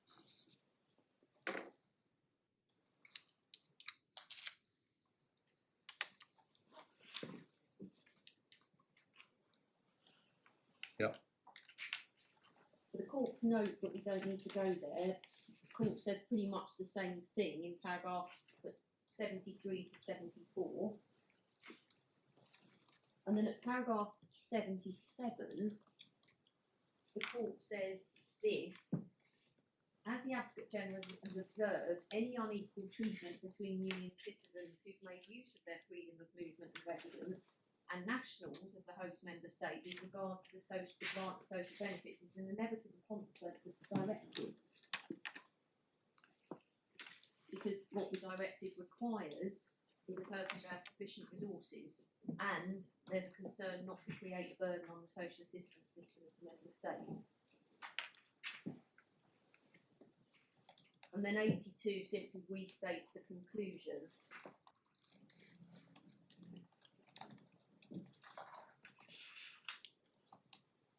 Sorry, which paragraph did you say? 82. Now in Dano, the reason in Dano there was an issue about the charter, and the court decided that the charter didn't apply. And that dealt with paragraphs 85 to 91. The difference in CG is that CG has a domestic right of residence. So Dano, at the time the withdrawal agreement is negotiated, sets out clear law on Article 21 of the directive, and as the court has seen, what the withdrawal agreement does in Article 23 is expressly reference Article 24. So we say it basically sucks in this case law into the withdrawal agreement. So withdrawal agreement, Article 23. Yes, I keep forgetting, but yes, withdrawal agreement Article 23, directive Article 24. Yeah.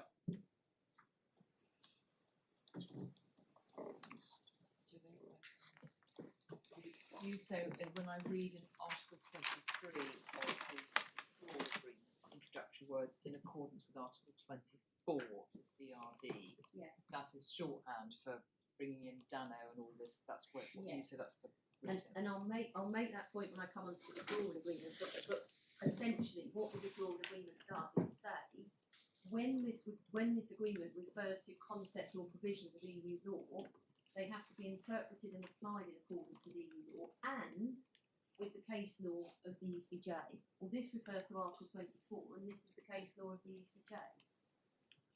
So it couldn't be more clear than our submission.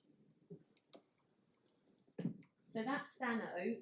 Alamanovich, I just want to show the court one passage in Dano, which is just another expression of the court's concern about unqualified access to social assistance.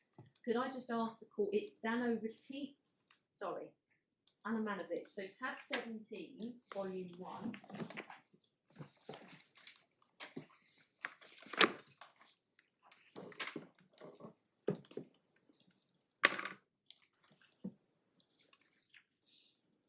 Paragraphs 49 to 51, just for the court to note, repeat. So this is yet another case repeating the law in Dano. Which paragraphs? 49 to 51 on pages 573 to 574.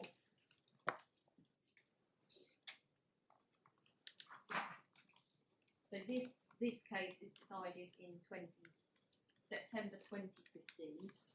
So again, established case law. So it repeats Dano, but I just wanted to show the court paragraph 62 that the court says four lines down. It makes the point that giving one person social assistance isn't an unreasonable burden. Sorry, paragraph 62. Oh, so sorry, I was looking at the Advocate General. This is in the judgment. Page 575. Yep, so sorry. Yep. So the court just makes the point that well, it might not be an unreasonable burden just to give one person social assistance, but if you add up all the claims, it does, which is why we need to control it effectively.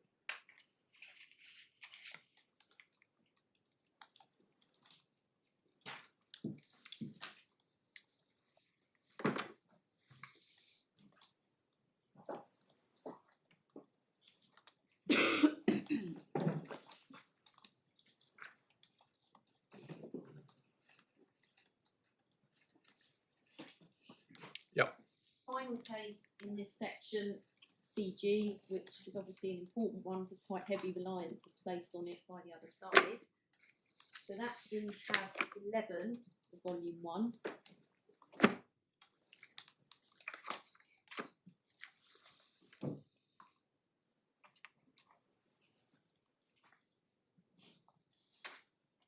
Now, this is yet another example of the Advocate General saying domestic law residence is good enough to get you benefits, and the court saying, apart from the charter, it's not. So the Advocate General's view is captured in summary at paragraph 5 of his opinion on page 367 of the bundle. It pretty much says what the appellants want this court to say.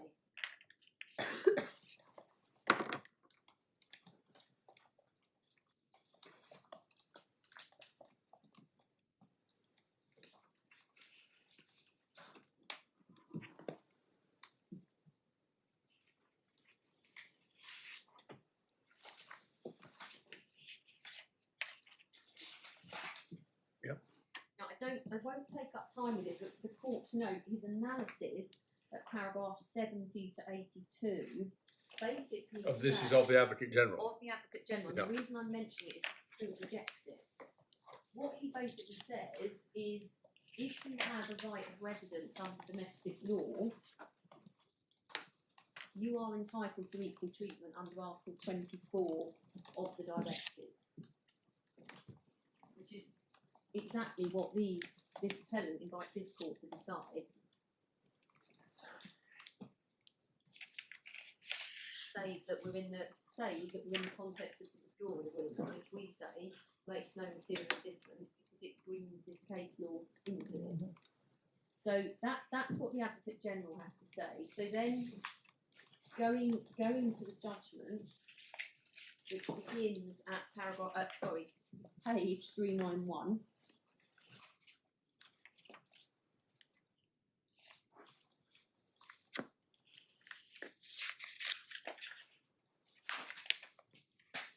Now, just the court is well aware in this case of Article 23 of the Withdrawal Agreement because it cites it paragraph 15 of CG.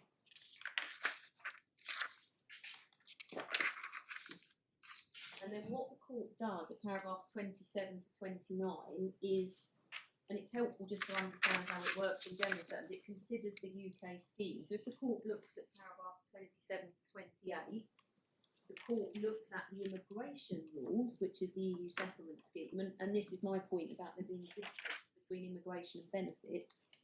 The court in paragraph 27 to 28 expressly considers the EU settlement scheme, so the scheme that this court is concerned with.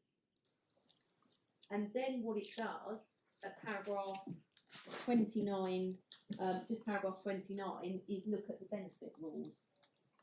So these are the universal credit rules in Northern Ireland that basically stop somebody from getting universal credit if all they have is pre-settled status, but they're not exercising a qualifying activity. So the court's well aware of how it all works domestically.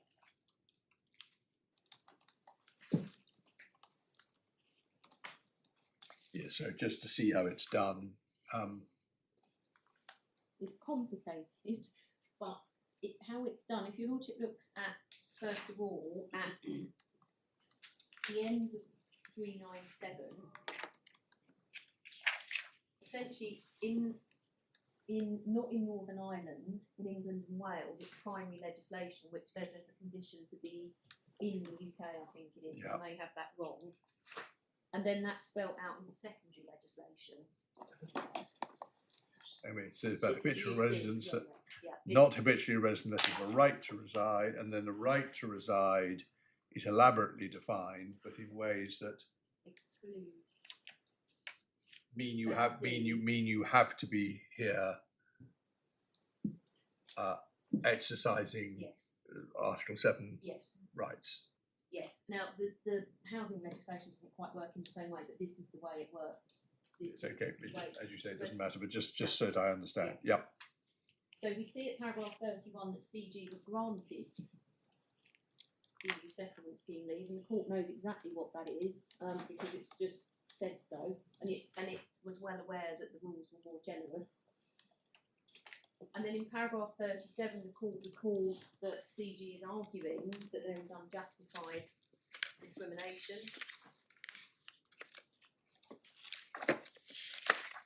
Now, at paragraphs 57 to 59, Mr. Cox took the court to paragraph 57 to 59 about this analysis about whether or not she fell within the scope of EU law. The reason that's there is because the UK argued that Article 18 of the treaty, which is the overarching discrimination provision, didn't apply because this was outside the scope of EU law. But all that paragraphs 57 to 59 are about is she within the scope of EU law? That's all. And then, and I won't take up time with this, but paragraph 6... Sorry, one moment. Yes. 57 to 59, you say is. Yes.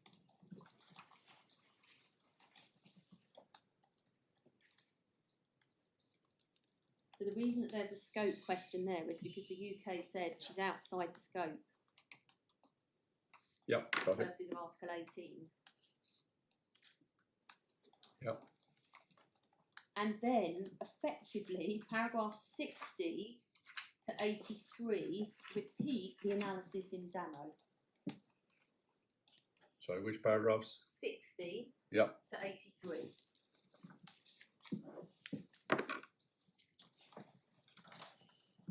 The only passage I want to show the court in all of that, because it's effectively repeating Dano, is paragraph 65, because there's a reference in paragraph 65 to Article 21. So if the court looks at the top of page 404, the court says, and this goes to a question that my Lady Justice Whipple asked, the court emphasises at the top of page 404, 3 lines down,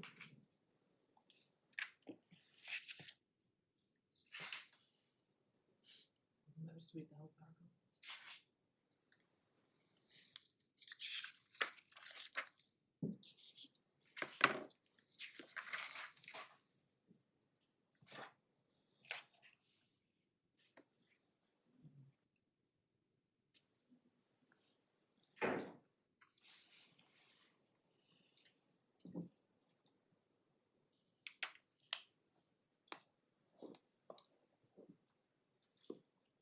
so it's emphasising that Article 21 is effectively conditional.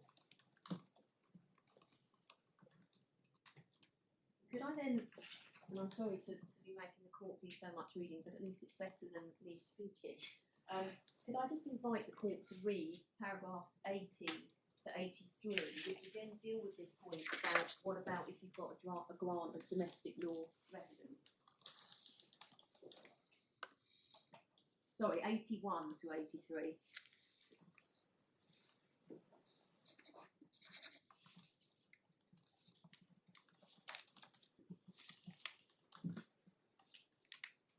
Yeah, so this is the Piotrowski point.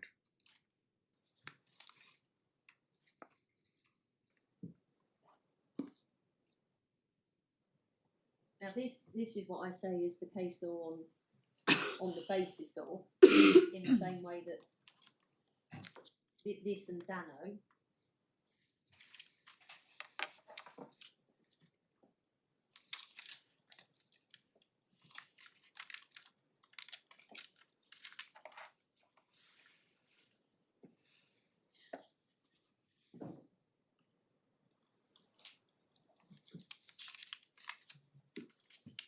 So I've shown the court Ziolkowski. The court is really building here on Ziolkowski and disagreeing with the Advocate General. What it's saying is, yes, Article 37 lets the member state introduce more favourable rules, but that doesn't mean that you're residing on the basis of the directive. On the basis of, in other words, if you're claiming equal treatment under a particular instrument, to be residing on the basis of it, you need to be complying with its conditions. It doesn't matter what the instrument is. What does the court understand by the reference to on the basis of? And it's striking, as I've said, that Article 23 of the Withdrawal Agreement not only refers to Article 24, which brings in this case law, but it also uses the words on the basis of. And it's clear, as I say in EU law, what that means. Absolutely having a domestic law right of residence is not good enough. I mean, there is a distinction that Article 24 says on the basis of the directive, and the withdrawal agreement says on the basis of this agreement. Yes, it does, but it's a distinction without a difference because because basically because it doesn't matter what the instrument is, it matters that it has to be on the basis of that instrument. So the withdrawal agreement is broader than directive in the sense that it brings some other rights within it. So if you're residing in accordance with on the basis of something else that's in the withdrawal agreement, then fine. What it doesn't mean is if you've been granted a domestic law right of residence. But it gets a bit muddier because when it's on the basis of the directive, that points you to Article 6, Article 7, whatever. When it says on the basis of this agreement, I think on Mr. Cox's case, that might take you to Article 18.1. Well, that I'll need to deal again with it. It can't. Article 18.1 is just a bit of paper saying you benefit, not a bit of paper. It's just a badge, so it can't be Article 18.1. I think the argument is that it takes you to Article 13.1, which references Article 21. But the point is that what Article 13.1 says, and it's probably easy to look at it, but it basically says under the limitations and conditions in Article 21. So to suggest that you're residing on the basis of the withdrawal agreement if you're not in fact complying with any limitations and conditions simply doesn't work. That's the case in a nutshell. In other words, on the basis of is indicating some sort of substantive compliance with conditions. That's what the ECJ is telling us. Yes, the cases are about the directive, but it doesn't matter what the underpinning thing is that has to be complied with. The point is that there has to be compliance. Compliance with what? With conditions that imposed as a matter of EU law, forgetting domestic permissions. Yes, so under the withdrawal agreement, it will be compliance with Article 13, 1 or 2 or 3. The person doesn't reside on the basis of those provisions by having a domestic law right of residence. I mean, that I'll have to develop those. We'll have to unpack that, because what I'd like you to unpack is the Article 13.1 gets you into Article 21. Yes. And what are the conditions that attach to an Article 21, right? That's where I'm a bit stuck at the moment, it's just Yes. following that through. I'm going to do that. Could I No. do that when I'm in? In your I'm own course. absolutely going to deal with it. Yes, absolutely. It needs, I think, also to look at what both CG and AT said about Article 21, because the point really is, well, now we've got something from Article 21.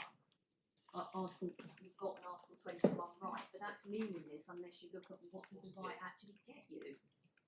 It's no good. You can, as I said earlier, you can slap whatever label you want on it, but what does this Article 21 right get you? Nothing, except an ability to rely on the Charter. That's the point. That's the point. That's the limitation. Yes, it's the reason I'll take the court to the way that the Apple Tribunal analysed it in AT, because what Mr. Justice Chamberlain said was basically you can't rely on the limitations and conditions in Article 21 if that results in you breaching the Charter. Is how he put it. Yeah. So the reference in Article 13.1 to Article 21 is no more than saying you can't rely on limitations and conditions unless you can't rely on limitations and conditions if doing so will breach my rights under the Charter. That's the effect of CG and AT. What it doesn't do though is say, but if there's no breach of the Charter, you can have access to social assistance anyway, because that's not what's left. That's not what this, let's just call it Article 21 as it's divided into the withdrawal agreement. That's not what it is, if that helps. I'm sorry, I think I probably put it the other way around, but I think you're going to get there, aren't you? Yes. Yes. Yeah. Fine. Let's Yes. just move on. Yes. Okay. So I will deal then with the other bit of CG, which is the Charter analysis. So paragraph 84 says that where a union citizen has made use of his or her fundamental freedom to move and reside within the territory of the member states conferred by Article 21.1, which CG had done because she resided under her 3 months, Article 6, with the result that his or her situation falls within the scope of EU law. So she's within the scope of EU law. So where are we reading from? Paragraph 84. 84, yep, thank you. Within the scope of EU law. Now, I don't pretend that this reasoning is easy to understand. It's not, but it's what the ECJ has said. It has to be read in light, of course, of what the ECJ has said about the directive, about on the basis of, about discrimination. So what the challenge that the ECJ has here is, okay, we're not going to say that she's got equal treatment, but the charter applies. This woman can't be left in undignified conditions, and this is the way that it gets there. Does the charter apply? That requires that a member state is implementing EU law. See paragraph 85. Hang on one second. When it says, sorry, can I just unpick this one? Yes. When it says with the result that his or her situation falls within the scope of EU law, as I've read it, that's really just saying so it's admissible. So there's something for us to look at here, and it turns out that it's the charter that they're going to look at. Yeah, she's under an EU law umbrella. Yeah. Basically, if what they had to do was say to get the charter to apply, the UK had to be implementing EU law, and the way that the ECJ does it is by saying, and it's certainly not easy reasoning to understand, but it's in paragraph 87, and it is what it is.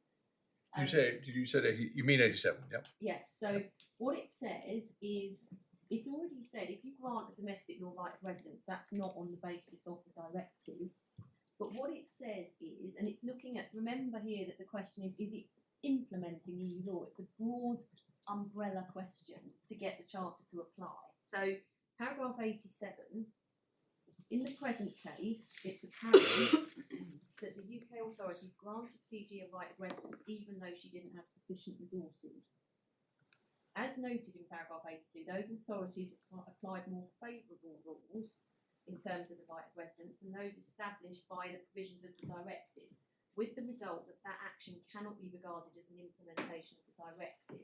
But, and I'll let the court just read that in paragraph 88.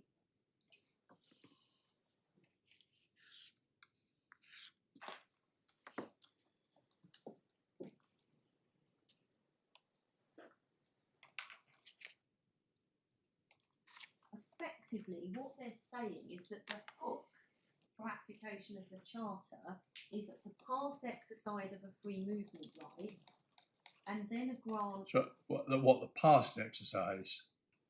I just didn't hear Yes. what you said. Yep. Yes, the past exercise of a free movement right, and then a grant of a domestic right to reside. So that's the hook for the application. Isn't the domestic right to reside neither here nor there? They're saying that's a matter for the state. It's not for us. But what we have got here is somebody who got there in the first place because they were using But Article 21. there's two reasons why. Because Dano, the only difference between this case and Dano, which the court basically upholds and follows, the only difference between this court and Dano in terms of the charter is that CG has a domestic right of residence and this Dano didn't. So the way that the court says that the charter applies is because you've effectively got a combination of a past exercise of free movement right plus the grant of a domestic right of residence. And the court says that the combination of those two things means that the UK has implemented Article 21 and therefore the charter applies. Now importantly, and I'll show the court the rest of the passages, what it doesn't say is she has a right of residence on the basis of Article 21.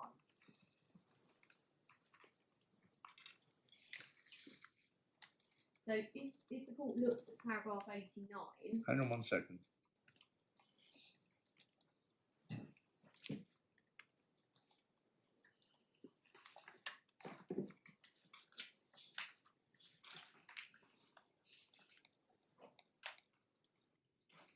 Okay, yeah, sorry. so paragraph 89, the court doesn't say she has a right of residence under Article 21. 4 lines down it says she has a right of residence on the basis of national law.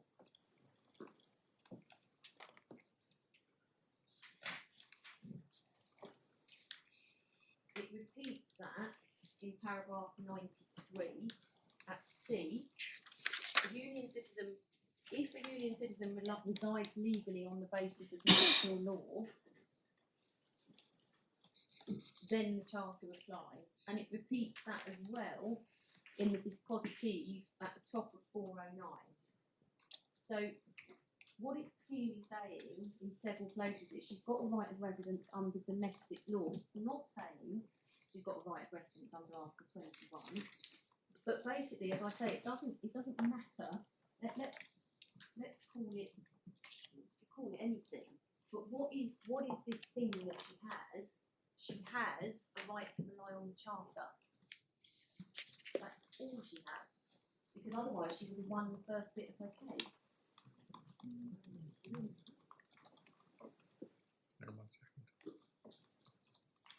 Because the first bit of her case was equal treatment, was it? Yes, and repeat of Dano.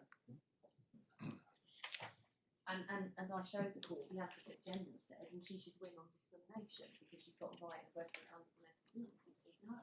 It doesn't win on discrimination, but the fact that she has a domestic right is part of the package of circumstances. Look out, she got there with exercising her right of free movement, and then she was given a domestic right to reside.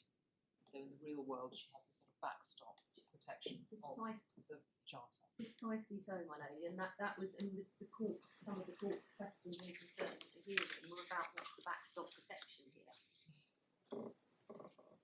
So that You whatever. and Mr. Royston were there to see it. I think yes, we were both there, weren't we? Yeah. Although sadly not in Luxembourg, but just down the road because it was COVID. So what we say is nothing in CG assists this appellant because she's in a material identical position to CG who couldn't benefit from any equal treatment right. She could assert charter protection, but she hasn't. And we say AT, and I'll come to that when I mean, obviously, the UK government, probably other governments as well, I don't know, the MC was arguing against,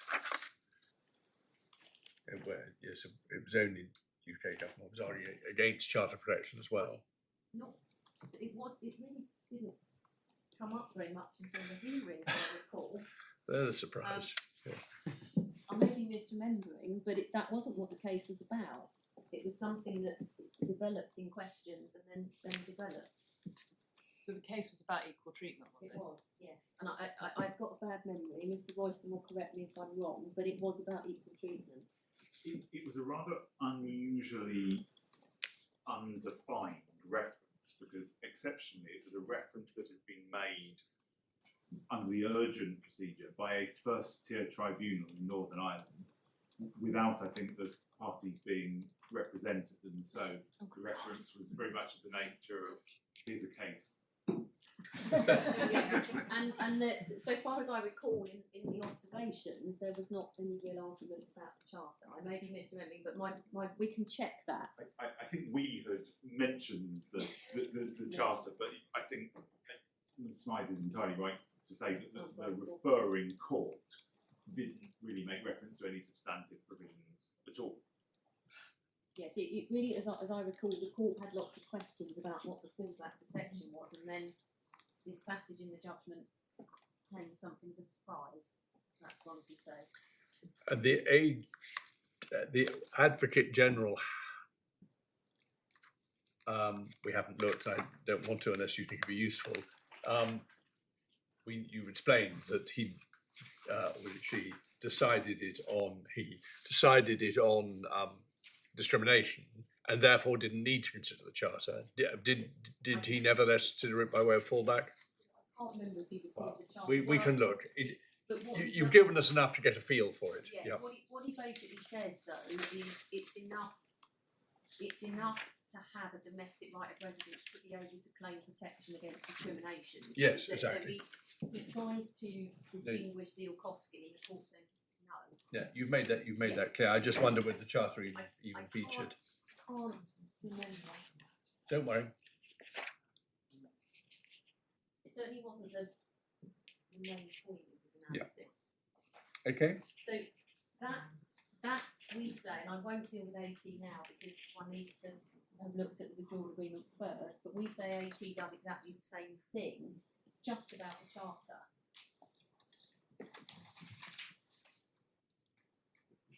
Now, that I hope, or I submit, makes good my proposition that the position under EU law in terms of benefit, entitlement and equal treatment is clear.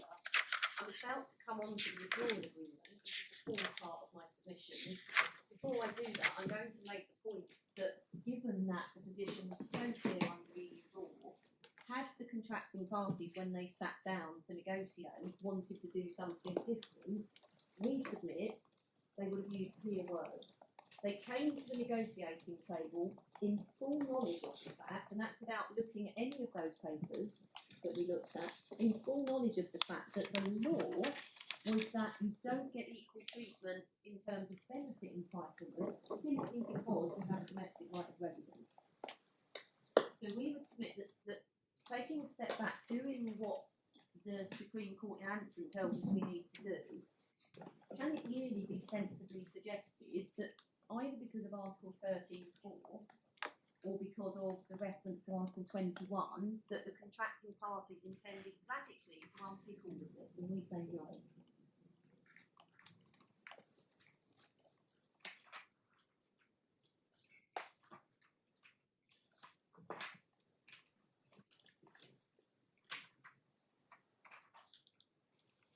Right, so now we're coming to your section 4.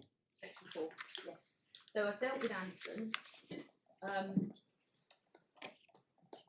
I just wanted to make two general points, but one of them I've really already, I won't repeat it, but it's about what is the Article 81 status. So can I just make a general point about the withdrawal agreement being different from domestic law?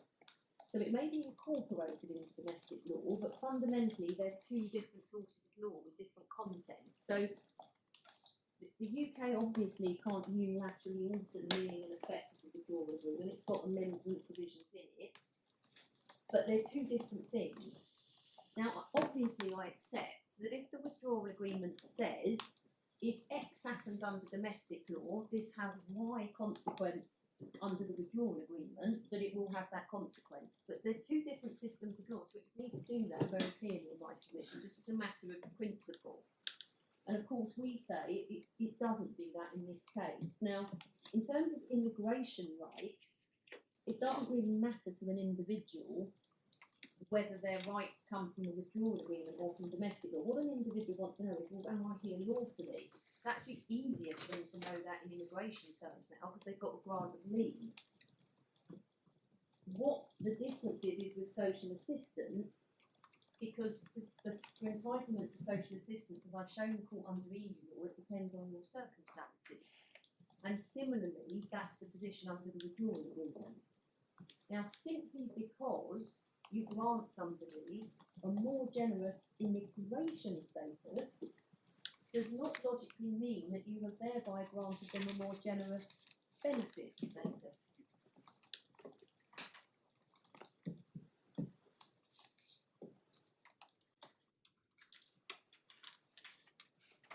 And then I've already made my point about the Article 18(1) residence status and the distinction between, on the one hand, the gateway or the badge, and on the second, the substantive rights. So, into the withdrawal agreement then, tab 2. Can I just take the talk through the cycles? And I'm using the one in the bundle, which is begins at tab 2, page 107, the cycles are on page 114. There's just two recitals I want to remind the court about. So, 2 from the bottom.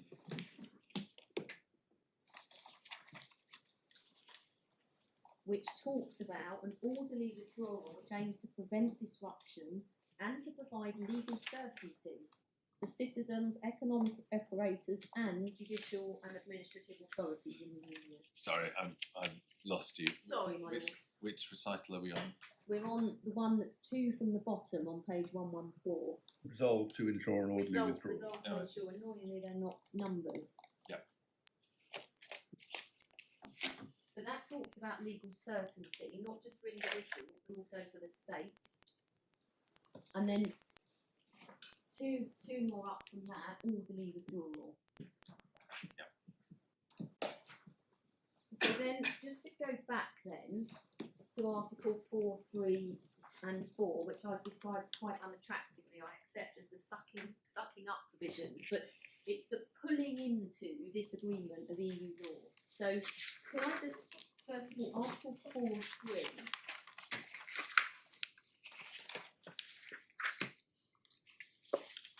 the provisions of this agreement referring to union law, to concepts or provisions thereof, should be interpreted and applied in accordance with the methods and general principles of EU law. So what that's saying is, where you get this agreement referring to EU law, generally, or to concepts or provisions of it, those provisions have to be interpreted and applied in accordance with EU principles. And then Article 4.4, this is very important for our purposes, the provisions of this agreement, same wording, shall in their implementation and application be interpreted in conformity with the relevant case law of the CJU handed down before the end of the transition period. Now that chimes, we say, with the objective of ensuring an orderly withdrawal and legal certainty for both citizens and authorities, because it means that contracting parties know where they stand. If we're referring to EU law, what we're doing is bringing in the case law on that, and we all know what that is because it's there at the end of the transition period.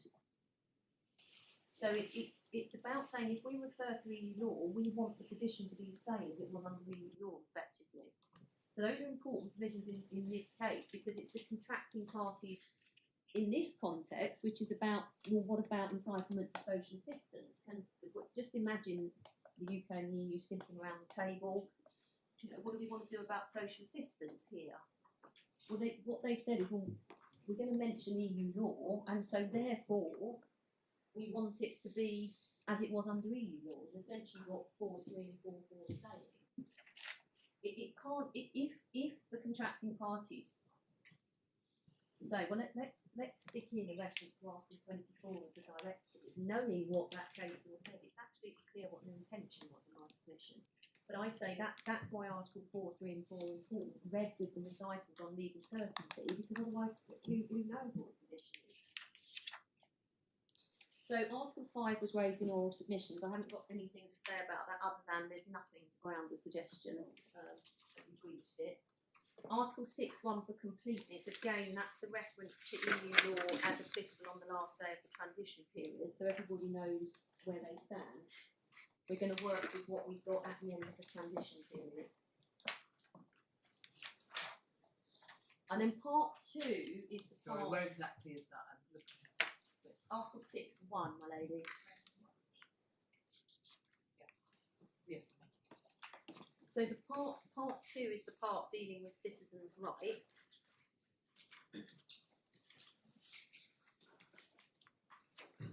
And what this does, let me deal with it first at a headline level. And it's easier to see when one looks at the PDF that we handed up. But essentially what it does is this. Title 1 sets out who falls within scope. In other words, who can enjoy the rights. And then Title 2 sets out what the rights and the obligations are. And in effect what it does is provide that for those within scope, many, but not all, EU laws continue to apply. So that's all obviously new but orthodox. And what it then does is introduce this new provision, which is Article 18, and that is new. And that is the provision which permits state to make people apply for a beneficiary status in order to enjoy the rights. So the scope, the main scope provision is Article 10, which is at page 127. And the straightforward position is that if you don't benefit, if you don't fall within Article 10, then you're not going to benefit from the withdrawal agreement. Now obviously scope is fundamentally different from what rights you get, which is in the next title. So if you're within scope, you can benefit from the rights, but it doesn't mean that you actually have a right to reside because the rights are conditional. And there's no suggestion in this case that she wasn't within scope because she was exercising the Article 6 right as at the end of the transition period. So then, Title 2, what are the rights you get and what are the obligations to which you are subject? And that can be seen from page 131. So sorry, one moment.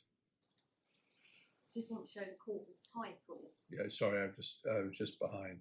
So sorry, where are we on 10 or we've gone beyond 10? We're now moving into Title 2. Sorry, yes, well, we don't have headings here. Title 2 No, but starts. the heading, so in the tram lines, Yes, I've got it. Yeah, then, okay, well, so effectively we're going to Article 13. we're not going to Article 13 because I'm going to deal with Article 18 first. Because it's Oh, I politically see, right, higher. okay. But I'm just showing the court the heading, Title 2, rights and obligations, rights related to residence and residence documents. So it's about the rights you get and the obligations to which you are subject, Title 2. It is very odd that. Sorry, this couldn't matter less. It is just so odd that the version you get off the internet doesn't show the titles, which are so I hate important. it. I don't know what. I don't know why whoever sets these up doesn't do that. I But don't know. I but don't anyway, know that what it to- shows why it's important to have the PDF as well. Right. Anyway, I'll I've got that off my chest. 18. Yes, so the reason that I'm starting with Article 18, because I've headlined it, we say that it's logically prior, because subject to interim protection while you're waiting for your application to be decided, it's a precondition to enjoying the rights in Article 13. So it makes sense, in my submission, to look at Article 18 first. So I'm not going to. What I'm going to do, because Article 18 will make a lot more sense when the court has read the submissions in the IMA judgment. So at this point, you ask the court to turn to the IMA judgment at tab 44, which is in volume 2 of the authority bundle.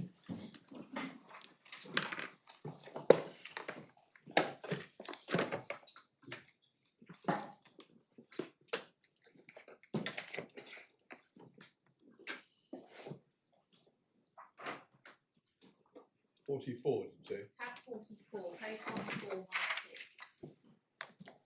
I'm sorry, I'm got the muddle.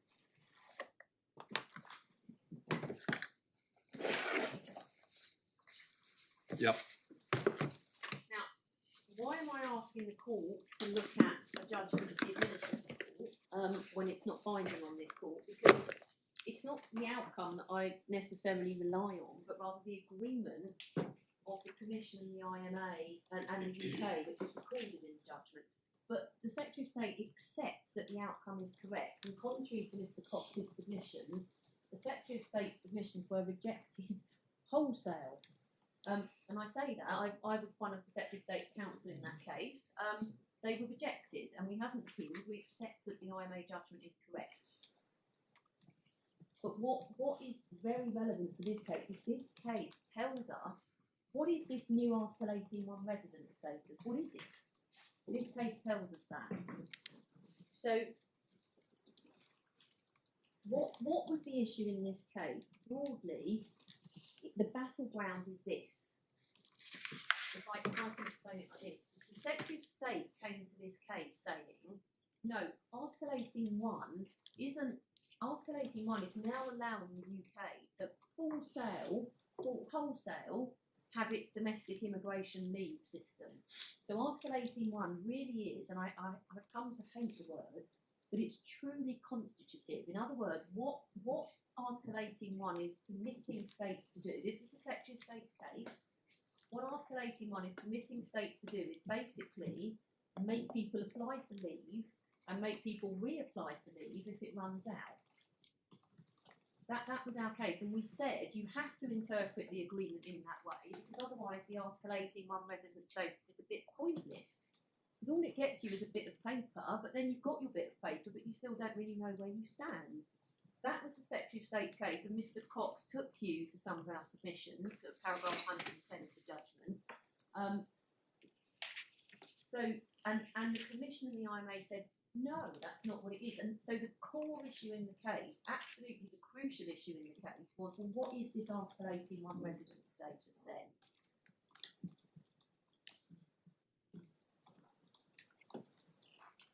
So, to understand how it works, I'm going to take the court to the submissions of the IMA and the Commission that the Secretary of State accepts are correct. So first of all, paragraph 84.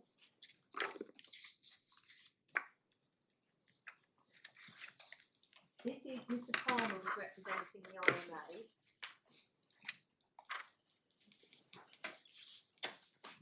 Paragraph 84. Paragraph 84, up to the first two lines of page 1431, is all I need the court to read.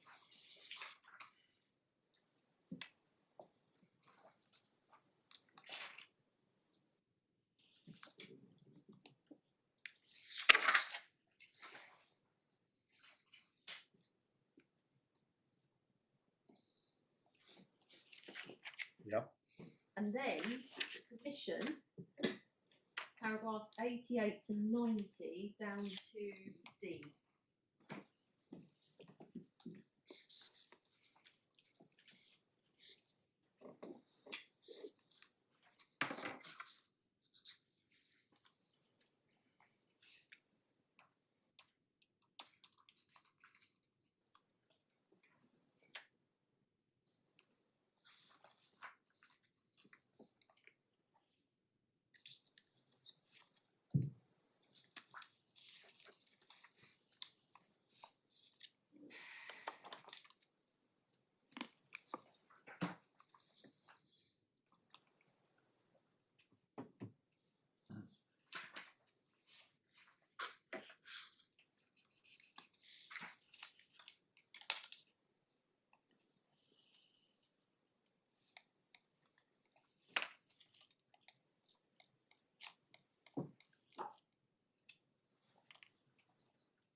Yes.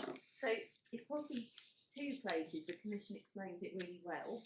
At H on 1431, there's only one new resident status under the WA, that of WA beneficiary, to which all the relevant rights are attached. Different rights will be relevant at different times depending on the personal situation of the beneficiary.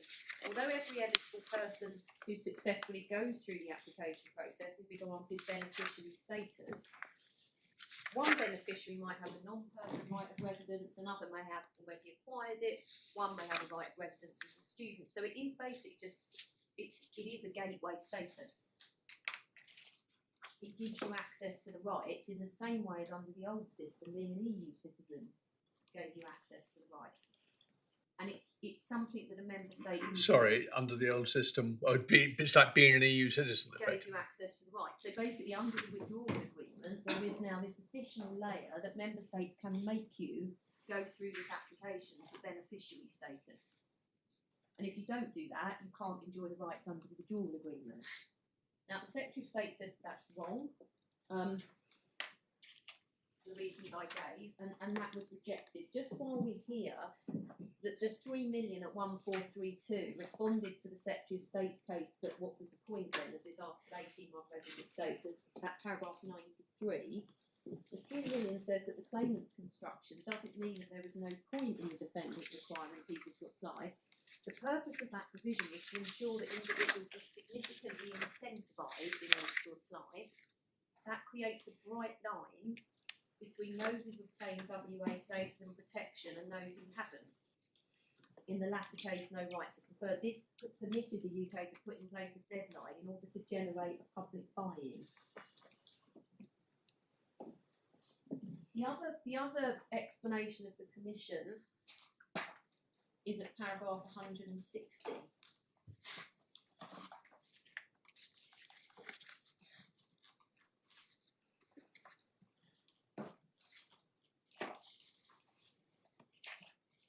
I don't think the court necessarily needs to read that. It doesn't.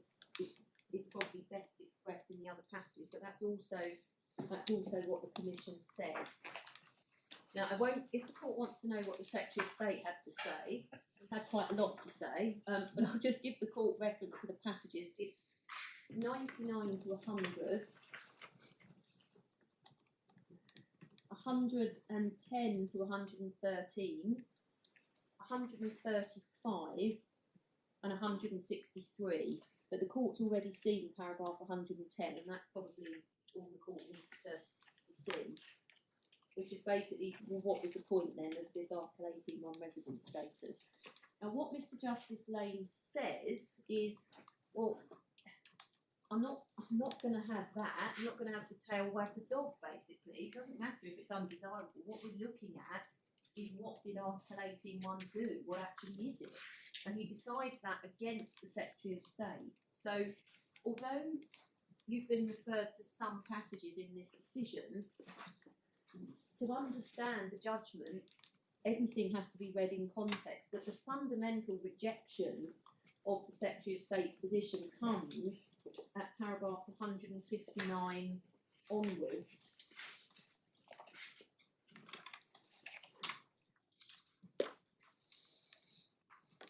So paragraph 163 again is capturing the Secretary of State's position. And as I say, because the whole case effectively turned on, or much of the case turned on, well, what is this status? This is absolutely core to the court's decision, which was that the Secretary of State was wrong. So paragraph 175, the judge says this. Okay, but the really important question is, what is the nature of this constituted residence scheme for which provision is made? If the drafters of the Withdrawal Agreement have in fact created a hybrid scheme, then that's what the UK has signed up to. And by hybrid, he means this beneficiary status rather than what the UK said it was. And then at 182, he says, well, there was a point to it, and this is the references that the court did. It's about standing up and being counted. So the outcome for the Secretary of State is that the Secretary of State could not insist on somebody making a second application under the EU settlement scheme because they enjoyed direct rights to reside under Article 13.1. So in other words, supposing somebody's pre-settled status expired in 2023, but they were working, under the domestic rules, they would have needed to either apply for an extension of pre-settled status or for settled status, and that the IMA said, well, no, that's wrong, you can't make them do that because they enjoy a direct right to reside under the Withdrawal Agreement. So that was the outcome in the case, but it turned very fundamentally on, well, what is this Article 18.1 resident status? What was, this may be a red herring which say so, was it ever part of the argument that if you were enjoying Article 7 right, pre-settled status, but the basis on which you were doing so changed? So, for example, you had been a student and you started to work, or you were a family member and then started to work in your own right. Was it part of the Secretary of State's argument that you would then have to apply again because your right was of a different nature? No. Because the Secretary of State doesn't look at those things for the purposes of the EU settlement scheme. The Secretary of State just looks at residence. So it was just a case about. Yes, I see. So it was only about what happens at the end of pre-settled status. And also that the Secretary of State said that you had to apply for settled status, whereas the IMA said, and again we're upheld on this, well no, once you've got your bit of paper, once you've got your beneficiary status, if you meet the conditions for permanent residence under the withdrawal agreement, you've got it no matter what. But that's really the same point. It's still about what happens at the end of pre-settled status. I'd rather assumed everybody would immediately want settled status, but there might be circumstances where you don't do that and you just want an extension of your pre-settled. Sometimes there might have been a period of absence or something, which would mean that somebody couldn't have settled status, I think. Yes, I see. But anyway, that was the actual issue in the case, but the analysis on which it turned depend entirely on what Article 18 was for and what it did. Yes, and Yep, coming okay. back to Anson and Article 31, we say the court can take into account that the Commission and the Secretary of State agree, and I'm not cutting the IMA out for any reason other than they're not a contracting party to the withdrawal agreement, but the IMA also agree with the analysis because it was theirs in the case. But the Secretary of State, the government, the UK government, and the Commission, this is the EU's position, presented that the Commission intervened, it made written and oral submissions in this case, agree that as a matter of withdrawal agreement law, and that's important, as a matter of withdrawal agreement law, the Article 18.1 resident status is simply a beneficiary status. My lord, I'm sorry to rise. I don't think the contention that this was a Article 31 of the Vienna Convention agreement was raised in the skeleton argument. So I simply rise to say, short point, in case it assists, I agree with the statement of the Commission recorded at paragraph 88 of the judgment as to the meaning of the withdrawal agreement. I don't agree with the gloss that Ms. Well, that's what replies are for, Mr. I'm simply saying that if it helps, Okay. and the court, then I don't think I'll need to make a submission under Right. Anson. Very well. My response to Mr. Cox, and indeed all the interveners, is that both in writing and oral submissions there has been confusion between these two separate things. A, the Article 18.1 beneficiary status, and B, the residence rights. So if the position in this case has been adopted, in my submission that undermines quite a lot of the arguments that have been advanced, but there we are. It's Just to be clear, the helpful. position of paragraph 88 is adopted. So part of the analysis, but not all of it. But you rely. I rely on the passages that I've shown before, which is Well, that's important for me to know then, because if it's being said that there are matters, it might not apologise, but if it's being said there are matters under the Vienna Convention that form agreements between the United Kingdom and the Commission, then we ought to know precisely the text of those agreements. And that's why I have referred to paragraph 88. If there are other passages here that are said to demonstrate an agreement, then it Well, I don't think it. they Don't you, be pointed out. well, I did just point them out. I said paragraphs 88 to 90 and paragraph 160.